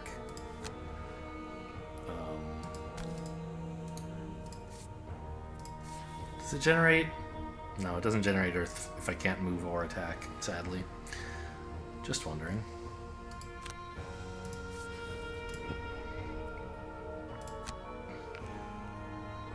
This stalling has also given the skeleton time to catch up, which is a little cute. Yep, give me that back, please.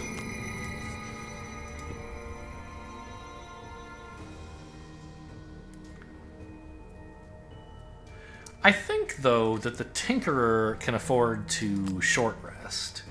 Right? He hasn't spent any of his items. He doesn't need any more health. He can just play these 2 cards. And then next turn, short rest and support.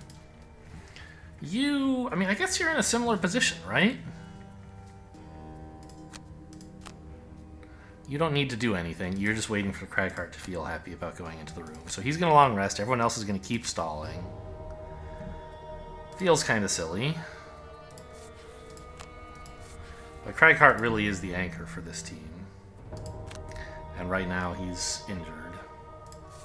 And also low on cards. So we're going to wait for him.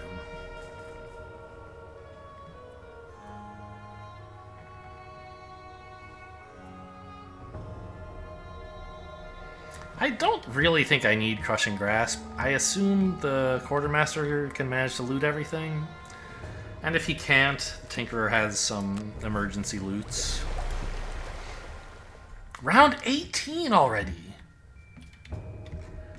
There's still 2 more big combat rooms to go. Okay.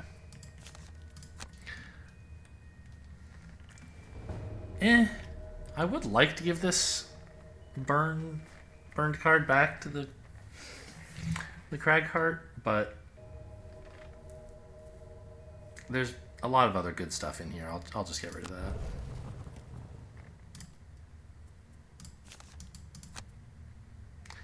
That's fine. It's a good card to walk into a room with, and generally speaking, a good card, but it's... Of course it's a good card. That's why I put it in the deck, right? But it's not Oversized Pack, which is the card I really need. So, let's burn this. And Cragheart. Cragheart. Rockslide is probably a good opener. It usually is. It's turn 18, so that's a demon's turn. Oh, also we know there's only 4 enemies because they're all listed here. Right.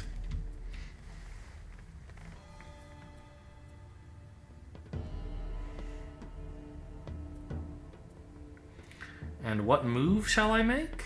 Blind Destruction's pretty good, actually. That could just straight up kill a Flame Demon to combine these 2 cards.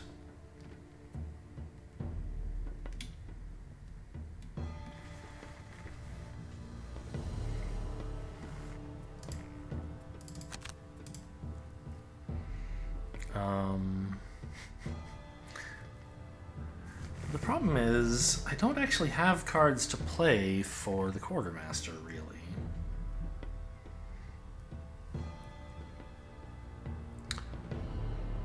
Maybe I could unsummon the skeleton, resummon it in front, and then get that back with recall, I guess? So we need to go very slowly to let the Cragheart handle the room.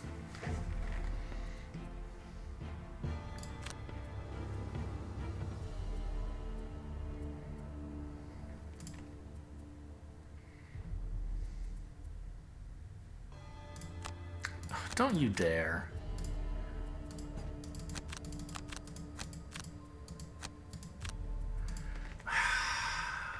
I don't... I don't know of a way to, like, swap their order. You're supposed to be able to decide, but digital doesn't let you, and I don't understand how it tie breaks. Is it this order here? Maybe. But I thought I had seen it at one time in the past. I had somehow managed to change the order. I don't know. Well, I guess we just won't go in then.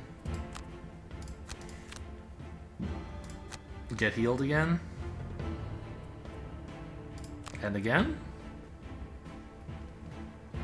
Actually, I think that's too much healing. Nope, it's not.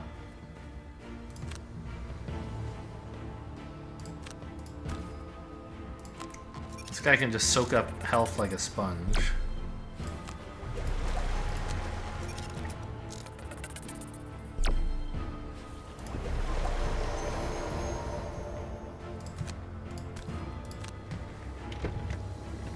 Okay, there is a flame demon here. He's not attacking this turn, which is kind of funny. What are you up to? Move 3, attack 5. Okay, but I can prevent that, yes? There's a chest. As expected, one chest in every room, it looks like. Remember, we don't have to kill all the enemies. That's important.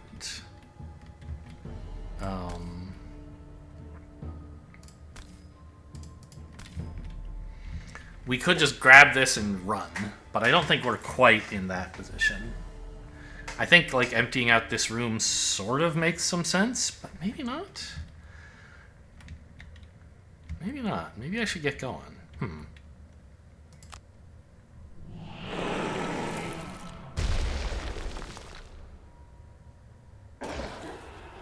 Oh, whoops. I was going to put one here so he couldn't attack me. I forgot to do that. But it does sort of make things difficult for everyone else, yeah? Because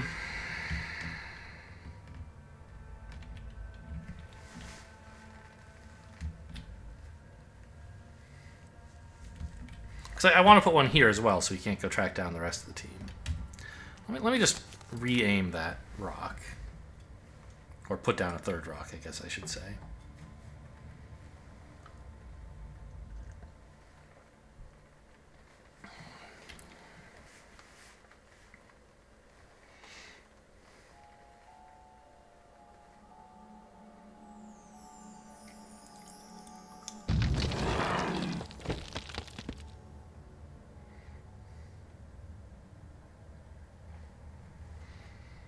So you short rested and burned the thing you drew.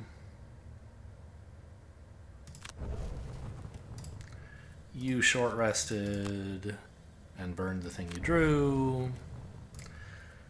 You played a very slow Scroll of Recall and a move 4. Although I forgot these are two different move 4s. One of them has move 4 jump, which actually seems like it's going to be pretty handy.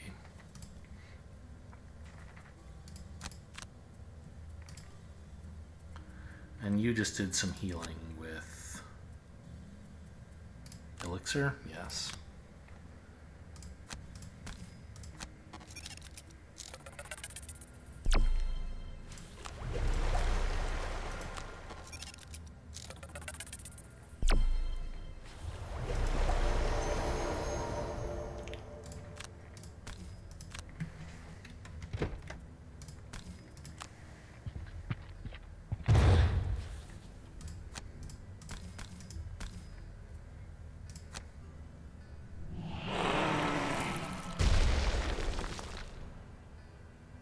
Oh, he can still get me, because he can go this way.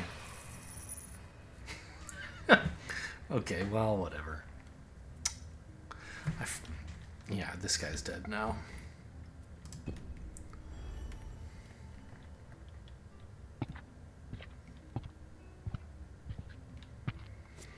At least now he's come up here and I get a cool stone pummel or upheaval or something like that, right? No, because I can't attack them both on the same turn. They're not both here on the same turn. I don't know, man.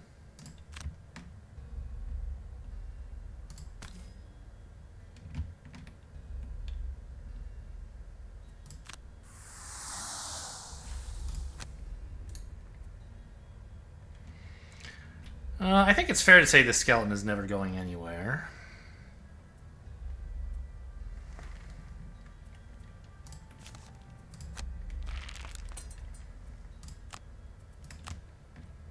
So let's have a new one.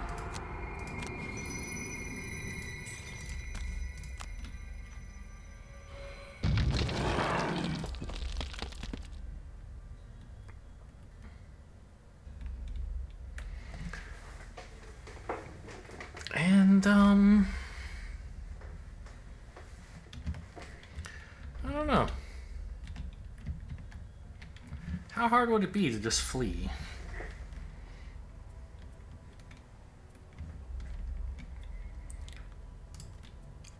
I don't know that we... I'm pretty sure, in fact, we do not have enough cards to clear this room and then another room like it. There's just so much health in here. And you don't have to kill it all at once, but you do have to kill it all. And the fact that you can't kill it all at once makes it, noticeably tougher. On the other hand, we do have this. I could unstable upheaval pretty much everything in the room except this guy and the demon, of course. Which would accomplish a lot.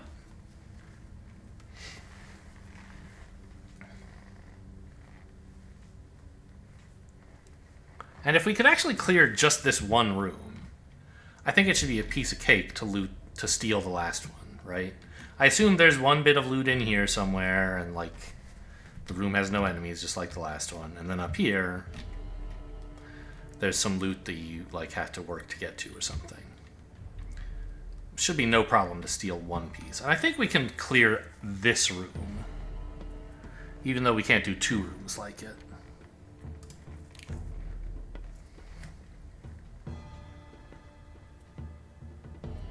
So Hasten's Step is not so good because of this fucking skeleton I put in my own way. Great. Well, with any luck, he'll die. That's his job.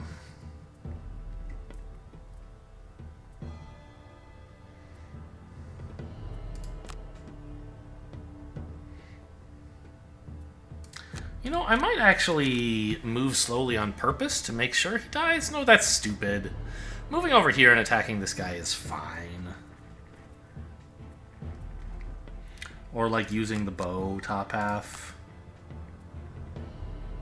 I don't know. Actually, bow bottom half on this guy is insane. Yeah.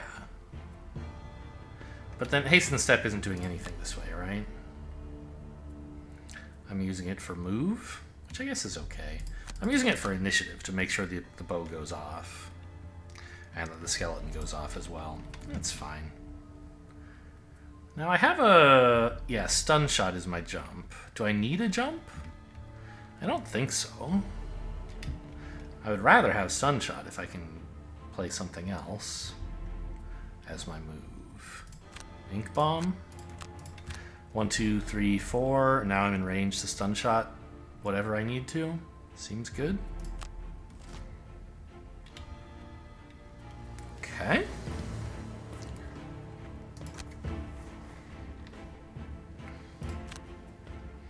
So the excitement is occurring.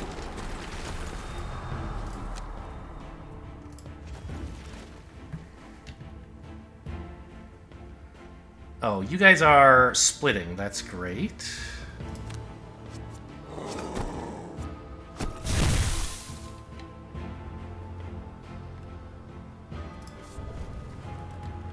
So hit pretty hard over here somehow. Hit for 10, I missed that. I saw the ×2 on this.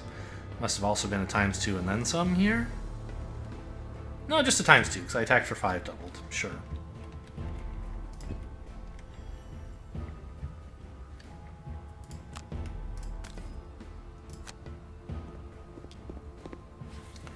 Now, who am I stunning? I think this slime, right? Because hopefully the skeleton's killing this guy, we're immobilizing this guy, and then you're just attacking the skeleton. Who cares? I just don't want more stuff to deal with. Okay, annoying to do no damage, but, you know, the stun, the wound, good enough. Boo. Loser.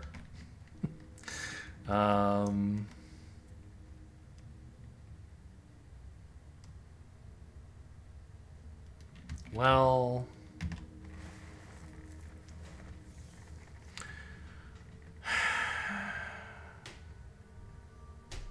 in that case, I guess it's just bow here for 3 damage.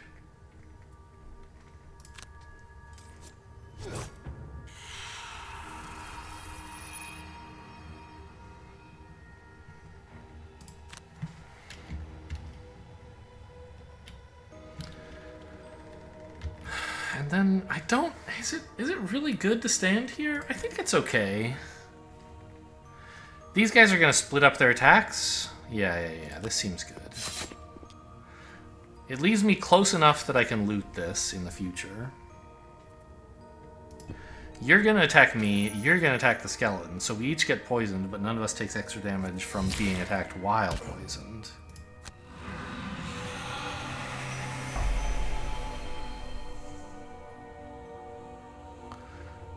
Now, it must be said that this Frost Demon is going to pose a bit of a challenge.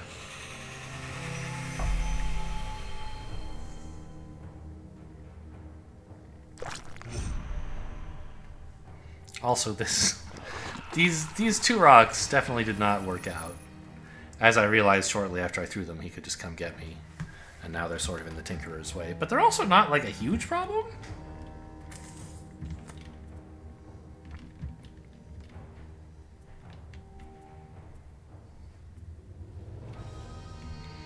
We don't really have a good immobilize on this guy.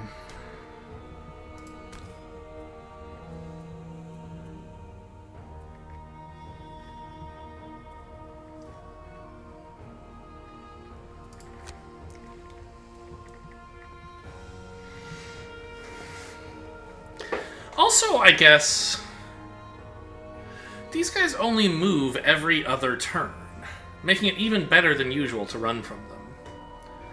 Maybe we can just get out of here? I talked about doing that recently and then decided it was not necessary, and I think that's still true, but it might be good. Because this guy, like, I don't know, I assume he's going to be a little bit hard to kill, isn't he?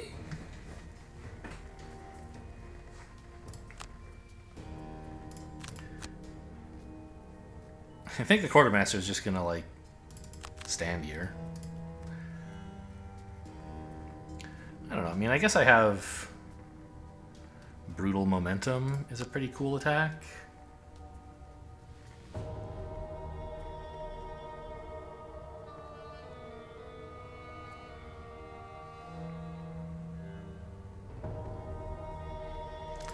Stone Pummel would solve the obstacle problem.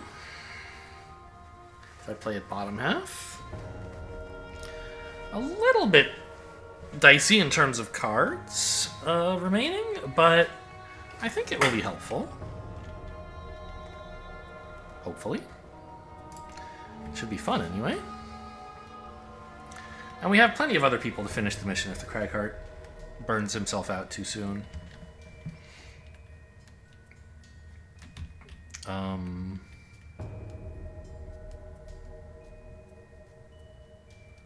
I don't really have even a move 3 lying around, huh?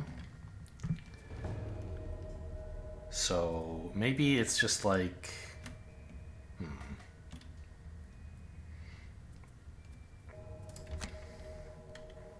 Curative Aerosol, I guess, is the best way to make progress. And just play Microbots to do nothing.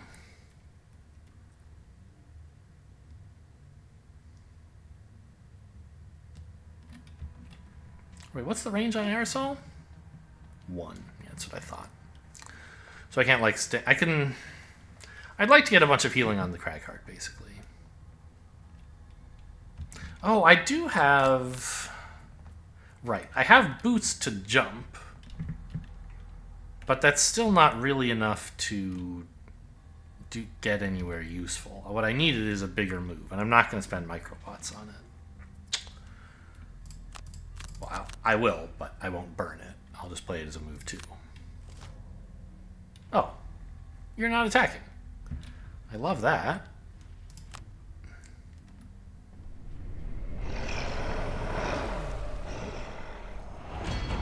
The 2 shields are annoying, but it's basically just a heal 2 because we're only going to attack you once.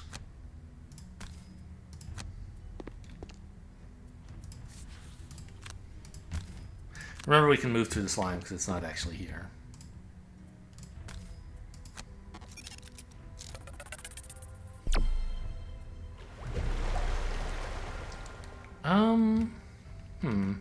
I kind of want to wing boots up here, but I need to be standing next to Cragheart still, so I guess I won't.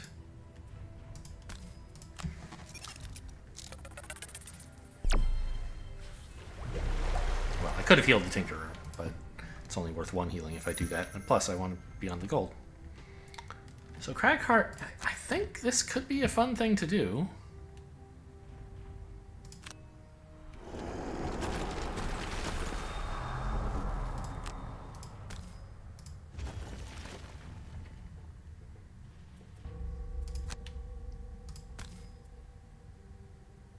That one, I think. Unless the skeleton get in and help, maybe. Maybe this was the wrong one, actually, because now a snake can come around here and attack both of us. Oh well.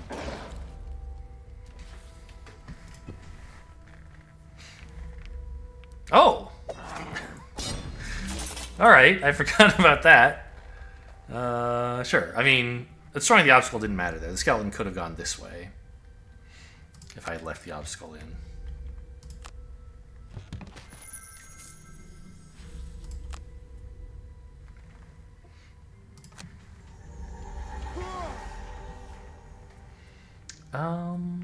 Axe is good next turn.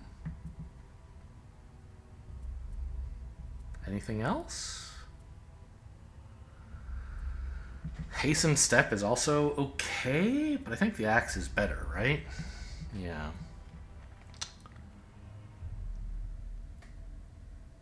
Actually, if I played Step and Bow, I could like attack, step back, attack, bow. So that this guy can't attack anybody. That seems nice.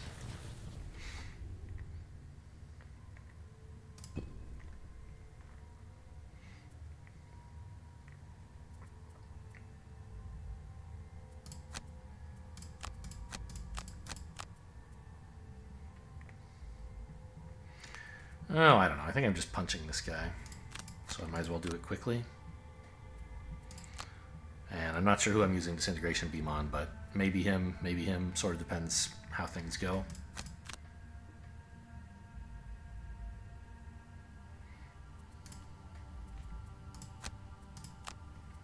Alright. I don't have to think too hard about what to do this turn. Okay. So...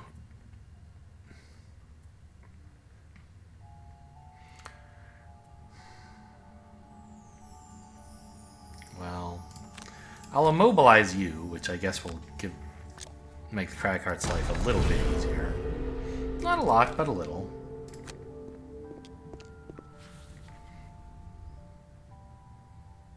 Oh. I can't play the bottom halves of both of those cards, huh? Well, I meant my plan was to disarm this guy as the most important part of the plan.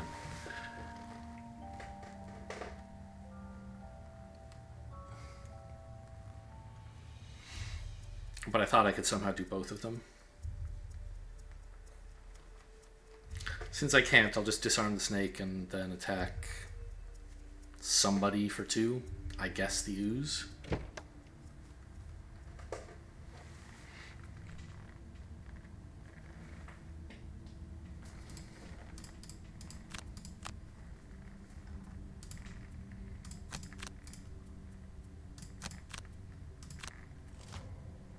Actually, I guess not the ooze, because Cragheart has a like, huge kill on Muse. Yeah.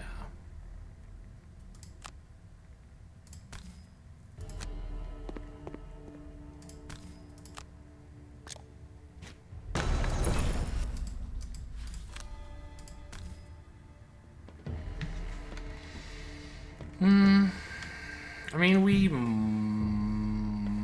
might be able to long rest next turn, but it's not like the goggles are incredible right now.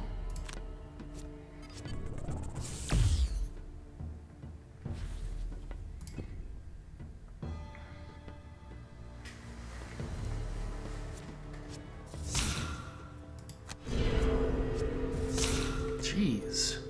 It's when they do that it's really nasty. Like, multiple attacks, and then, like, the immobilize is annoying as well. Okay. Well...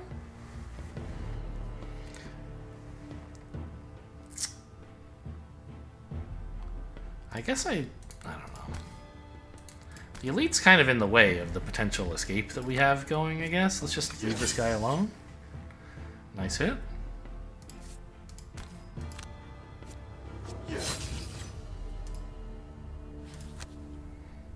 And maybe immobilize you so you can't follow us? If we manage to make it out?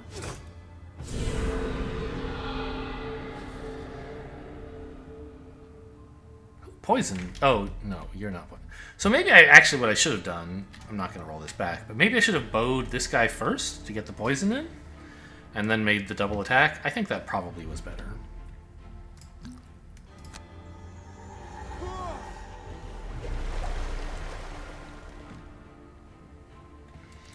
Stamina potion? I don't think it's really necessary right now. I don't know. We'll see.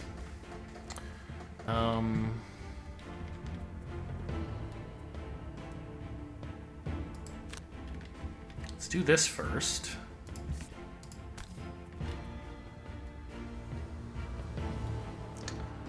And see whether I need to use the Rumbling Advance to do more damage to him. Wait, what? Oh, destroy an obstacle, right. That's why I thought this was going to kill.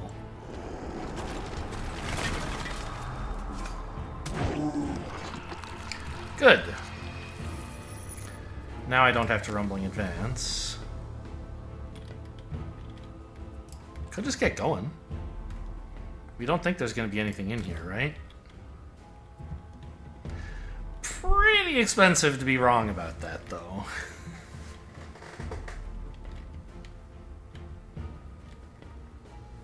I don't know. I don't think I'm wrong.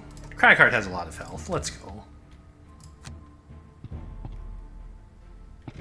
Yeah.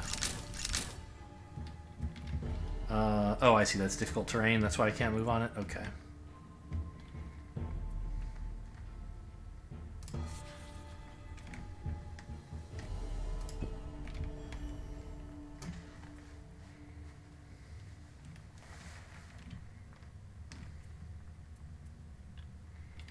So it's just this guy, right?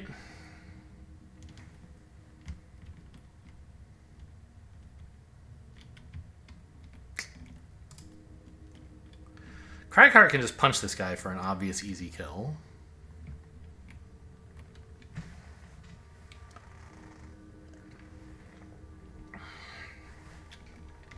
Which means the other two can make progress, right?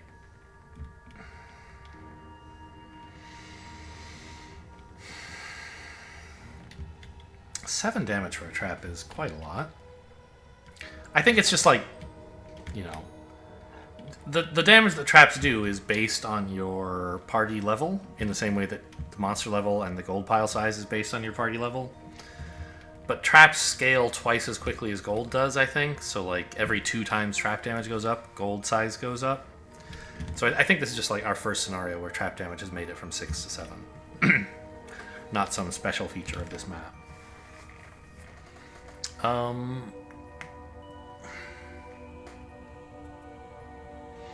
Like, don't get me wrong, a long rest would be pretty nice.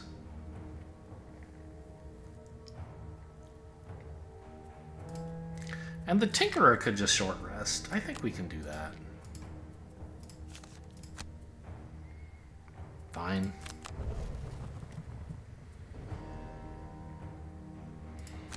Like, just a little stun shot on this guy and he's completely out of commission, basically.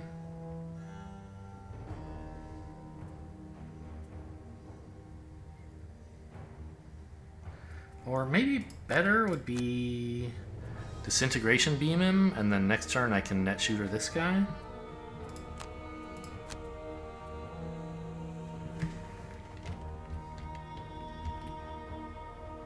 Oh, Crackheart's standing there, though, huh? That's where I want to move to with disintegration beam. Whoops.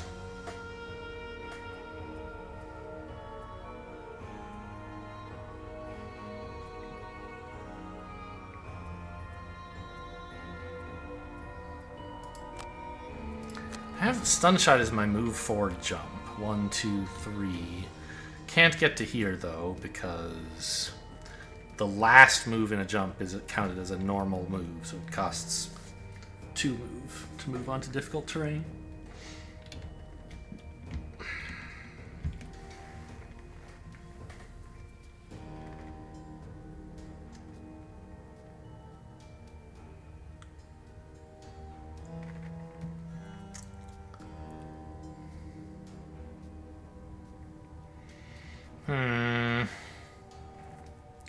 It's not quite easy to, like, shut this guy off.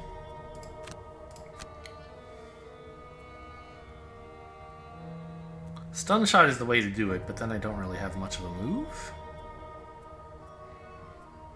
Because I just burned Ink Bomb.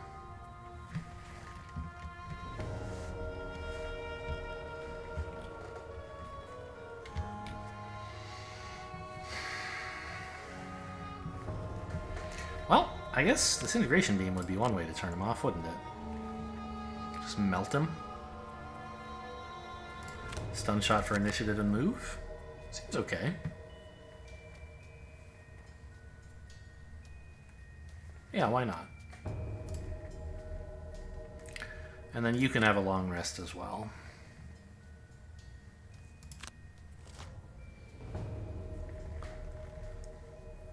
Okay, I guess I won't be moving. No one else was planning to move though, so this is fine.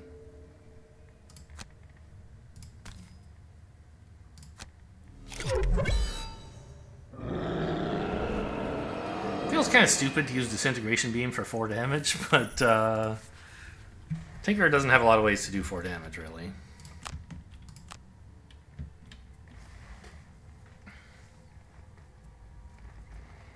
I don't think I need Brutal Momentum anymore.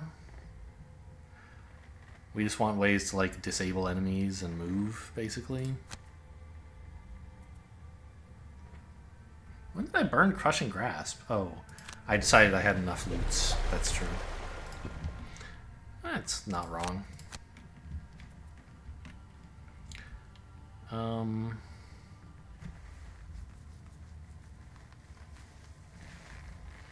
I don't know, I feel like I was supposed to use this turn to get away from the snakes, and then I long rested instead.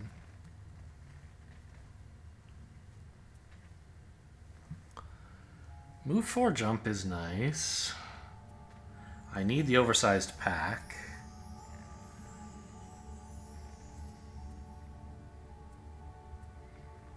I like the immobilize. I like move 5, but maybe that's my worst card now.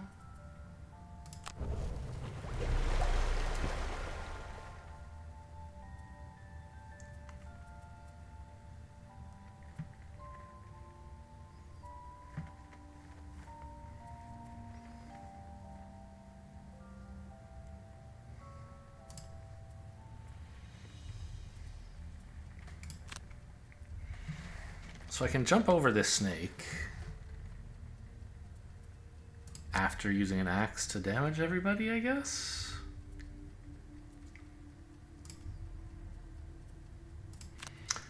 Brutal Momentum attempts to kill.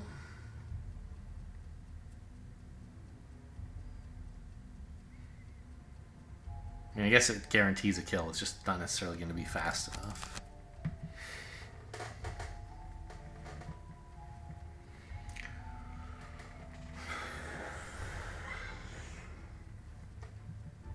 Yeah.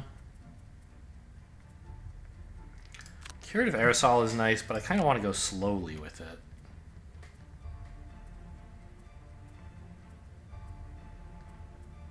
And I guess auto turret? More heals? I was gonna say I wanted to go slowly because I kind of want to like move up here with it, basically. Go after the Cragheart. I guess that's correct. I still do seem to want that. Okay, this immobilized guy is gonna get to act, sadly. I played Rumbling Advance because I hoped maybe they would go slow enough that one of the other characters could attack and kill the snakes, and then I could use this for heal. That was probably silly. I probably should have kept the Rumbling Advance for a turn when I could certainly use it to heal. Oh well. Yes, this obstacle. I don't need damage, but the XP is nice, and clearing up the room is nice as well.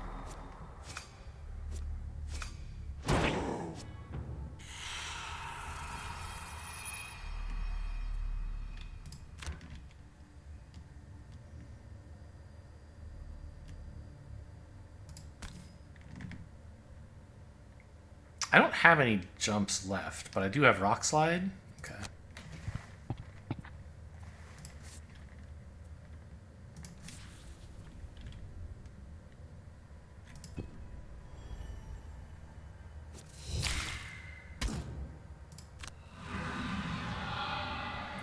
How dare you?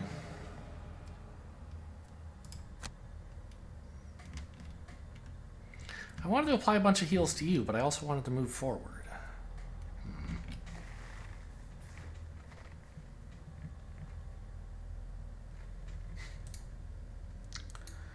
Well, I guess I'll hang back then.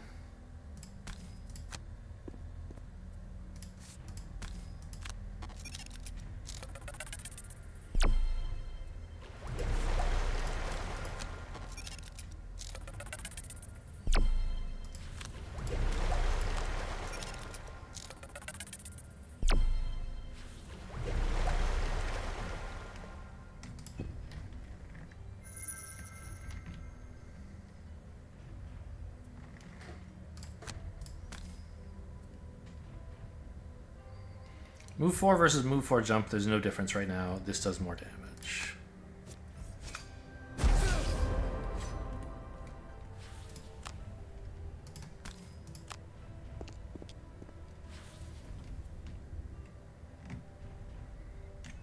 Don't need to pick up a card. Round 24. God, what a long scenario.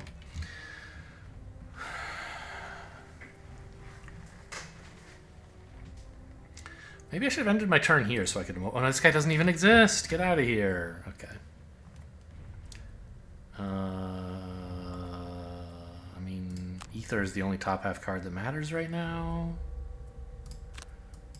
Might as well move quickly. Sure.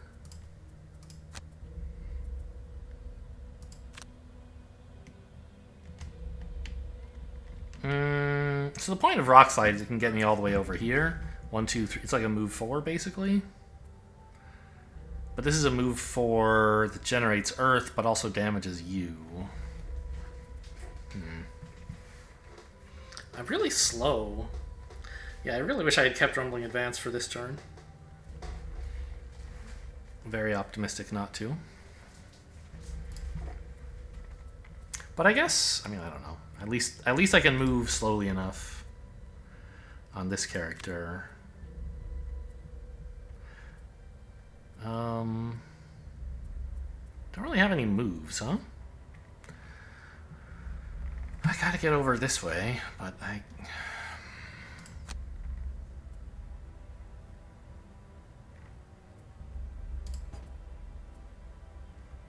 I guess this is fine. Let me pick up a move.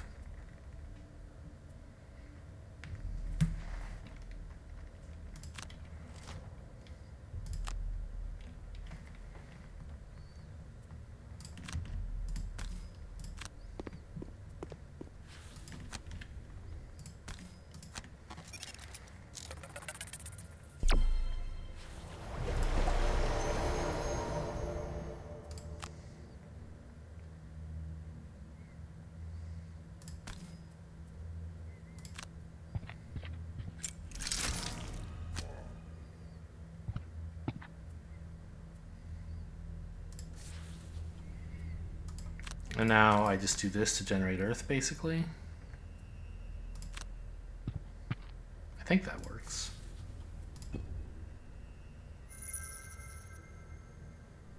Yes.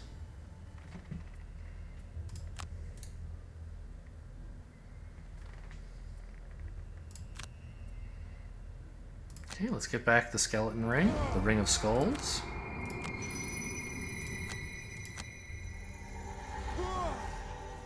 And then my jump move, I think. And I guess my other move? So I don't need to jump right at the moment, but it would be handy in the future, I assume.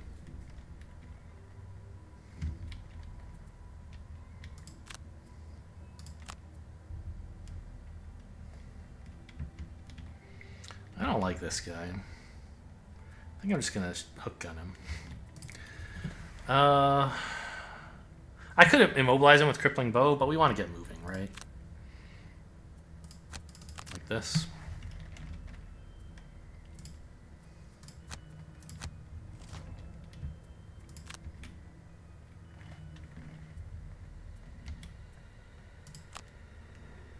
What is he up to? Not much.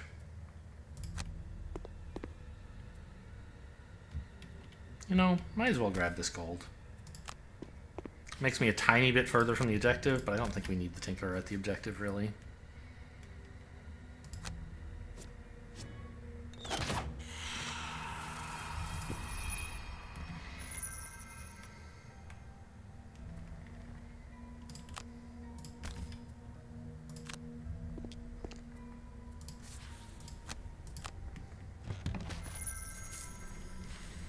Okay, so far so good. Do I pop the ring now?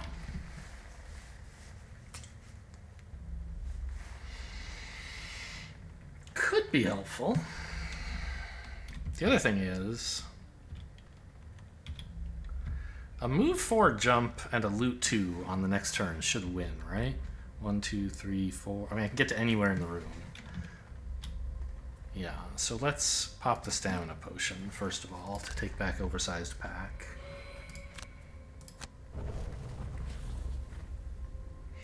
Ooh, if I become immobilized, that would be the danger, right?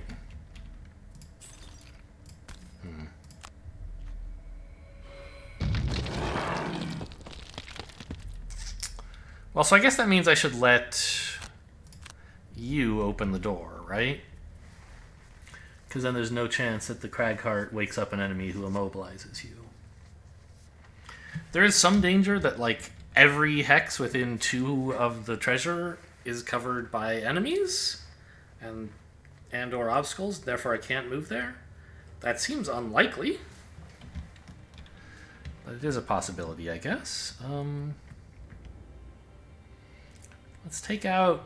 I don't think we're using Rock Slide anymore. I don't want this room filling up with obstacles. We're not going to get Masochist, it looks like. I was too... who even wants it? It's the Tinkerer, right? I was too eager to keep everyone in tip-top shape. But that's okay. The Tinkerer's retired. They're all retiring soon. No, not the Cragheart. Alright, we'll short rest, though. That is his loot 2, but he still has a loot 1.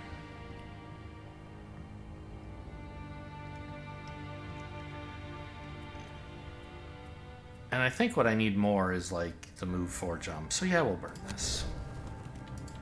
So you are going to play these 2 cards. And Cragheart is going to come in later.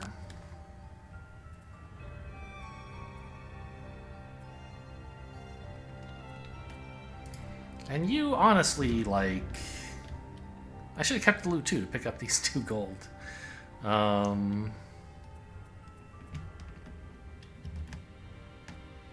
don't know.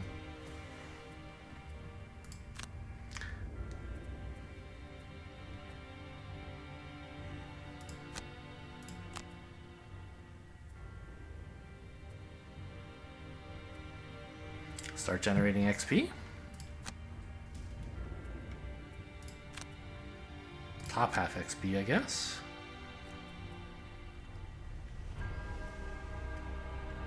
I don't know. None of this does anything.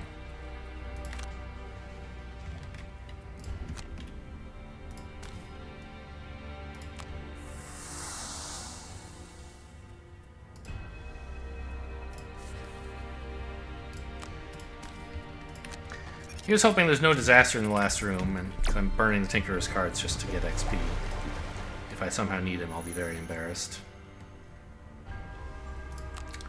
Shouldn't have summoned the skeleton. I summoned it when I assumed the Cragheart would be opening the door, as he usually does.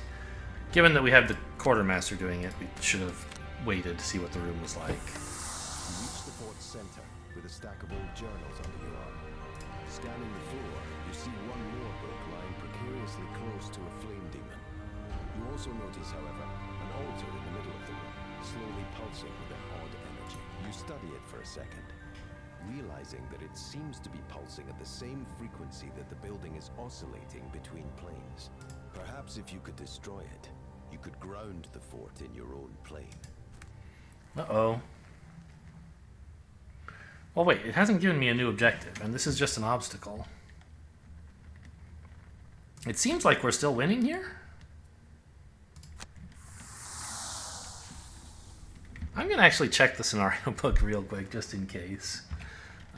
In case there's something digital isn't telling me. Fading... what's it called? Lookout.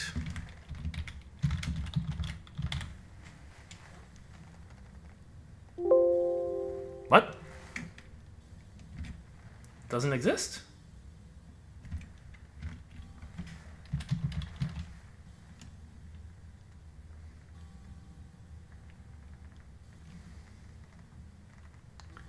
Okay, no, not this one.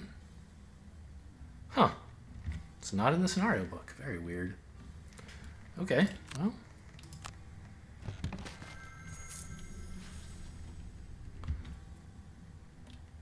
Whose turn? Who gets the turn, by the way, right now? Round 26, so the demon. I don't think he's going to be able to reduce me to 2 HP. Oh, you're not even the one who wants to be reduced to 2.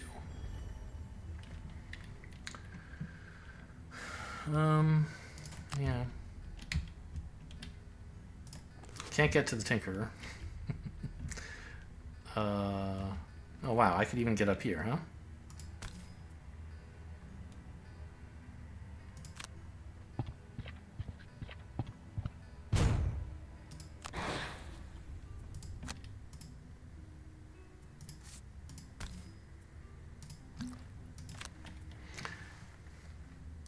I'll destroy the altar too, why not?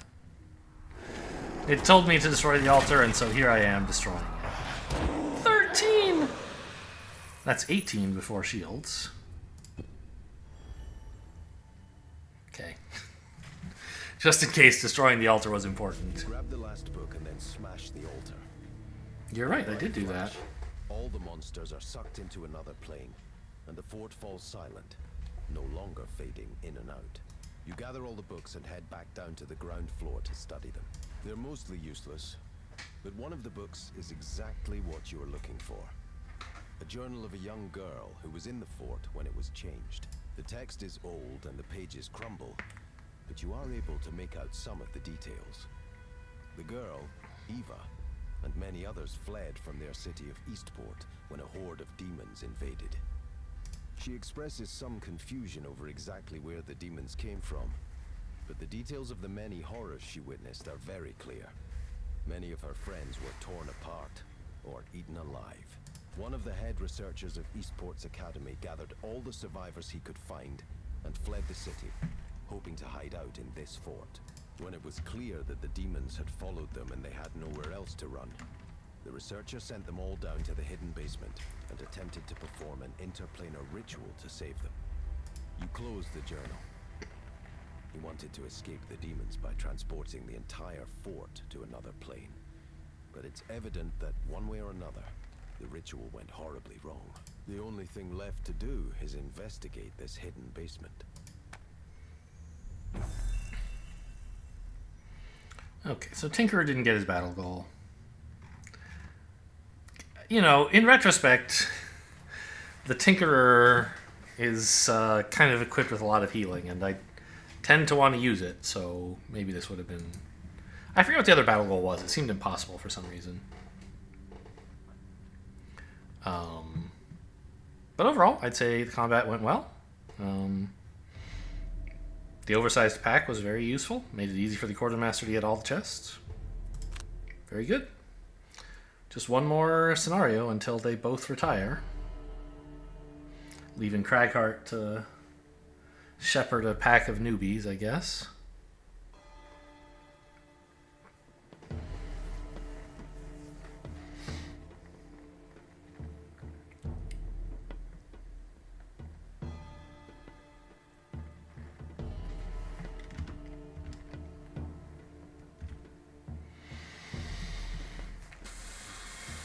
And the two characters that we're unlocking from...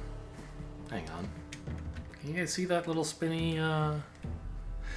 Gloomhaven crashed. Don't you fucking dare. I'm not doing that scenario again. Are you kidding me? Okay, well... I mean, I don't know that it crashed, but it's showing the Windows, like, frozen cursor. I assume that means it's not responding, right? I assume worst case, like the autosave from the yeah, Gloomhaven's not responding. The autosave is from like the last turn of that scenario. Oh, it finished. I was seconds from hitting end task, but it seems to have come back to life. Sort of? Yeah, okay. Phew. The Pit of Souls. Okay. Well, the level up on you is probably wasted, but I thought it said level up. Am I crazy? Ah, right. It's a linked quest. So if we do this now, we don't get the road encounter.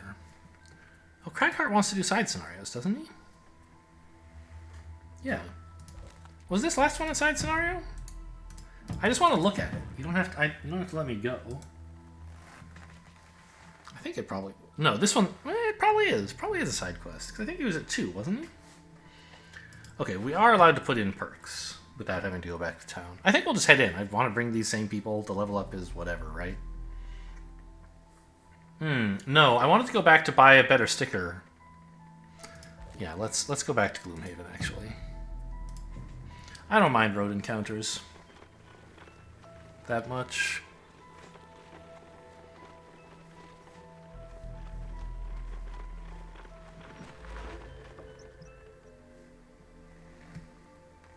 Yeah, that was a side scenario. Great.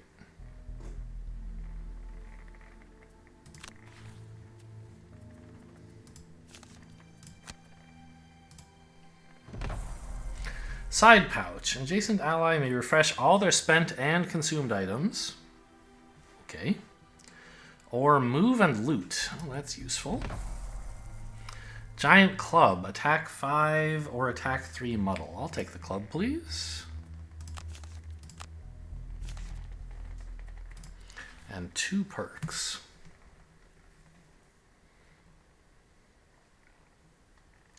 I wish I could get rid of this -2 somehow. It makes me so sad when I hit that after rolling a bunch of rolling +1s. +0 refreshen item is fun. I think I'd like to dust out these +0s. And then, I don't know.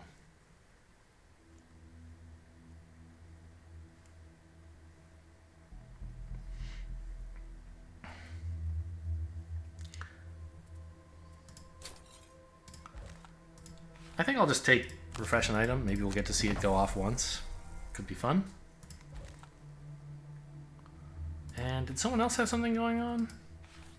No. But you were supposed to...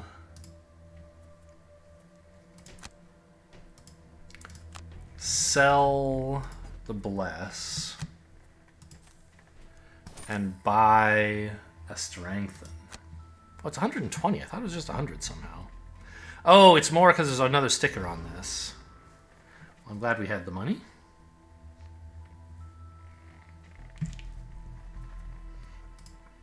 And you? Can't fit area on this. Okay. I mean, can't afford to put it on, rather.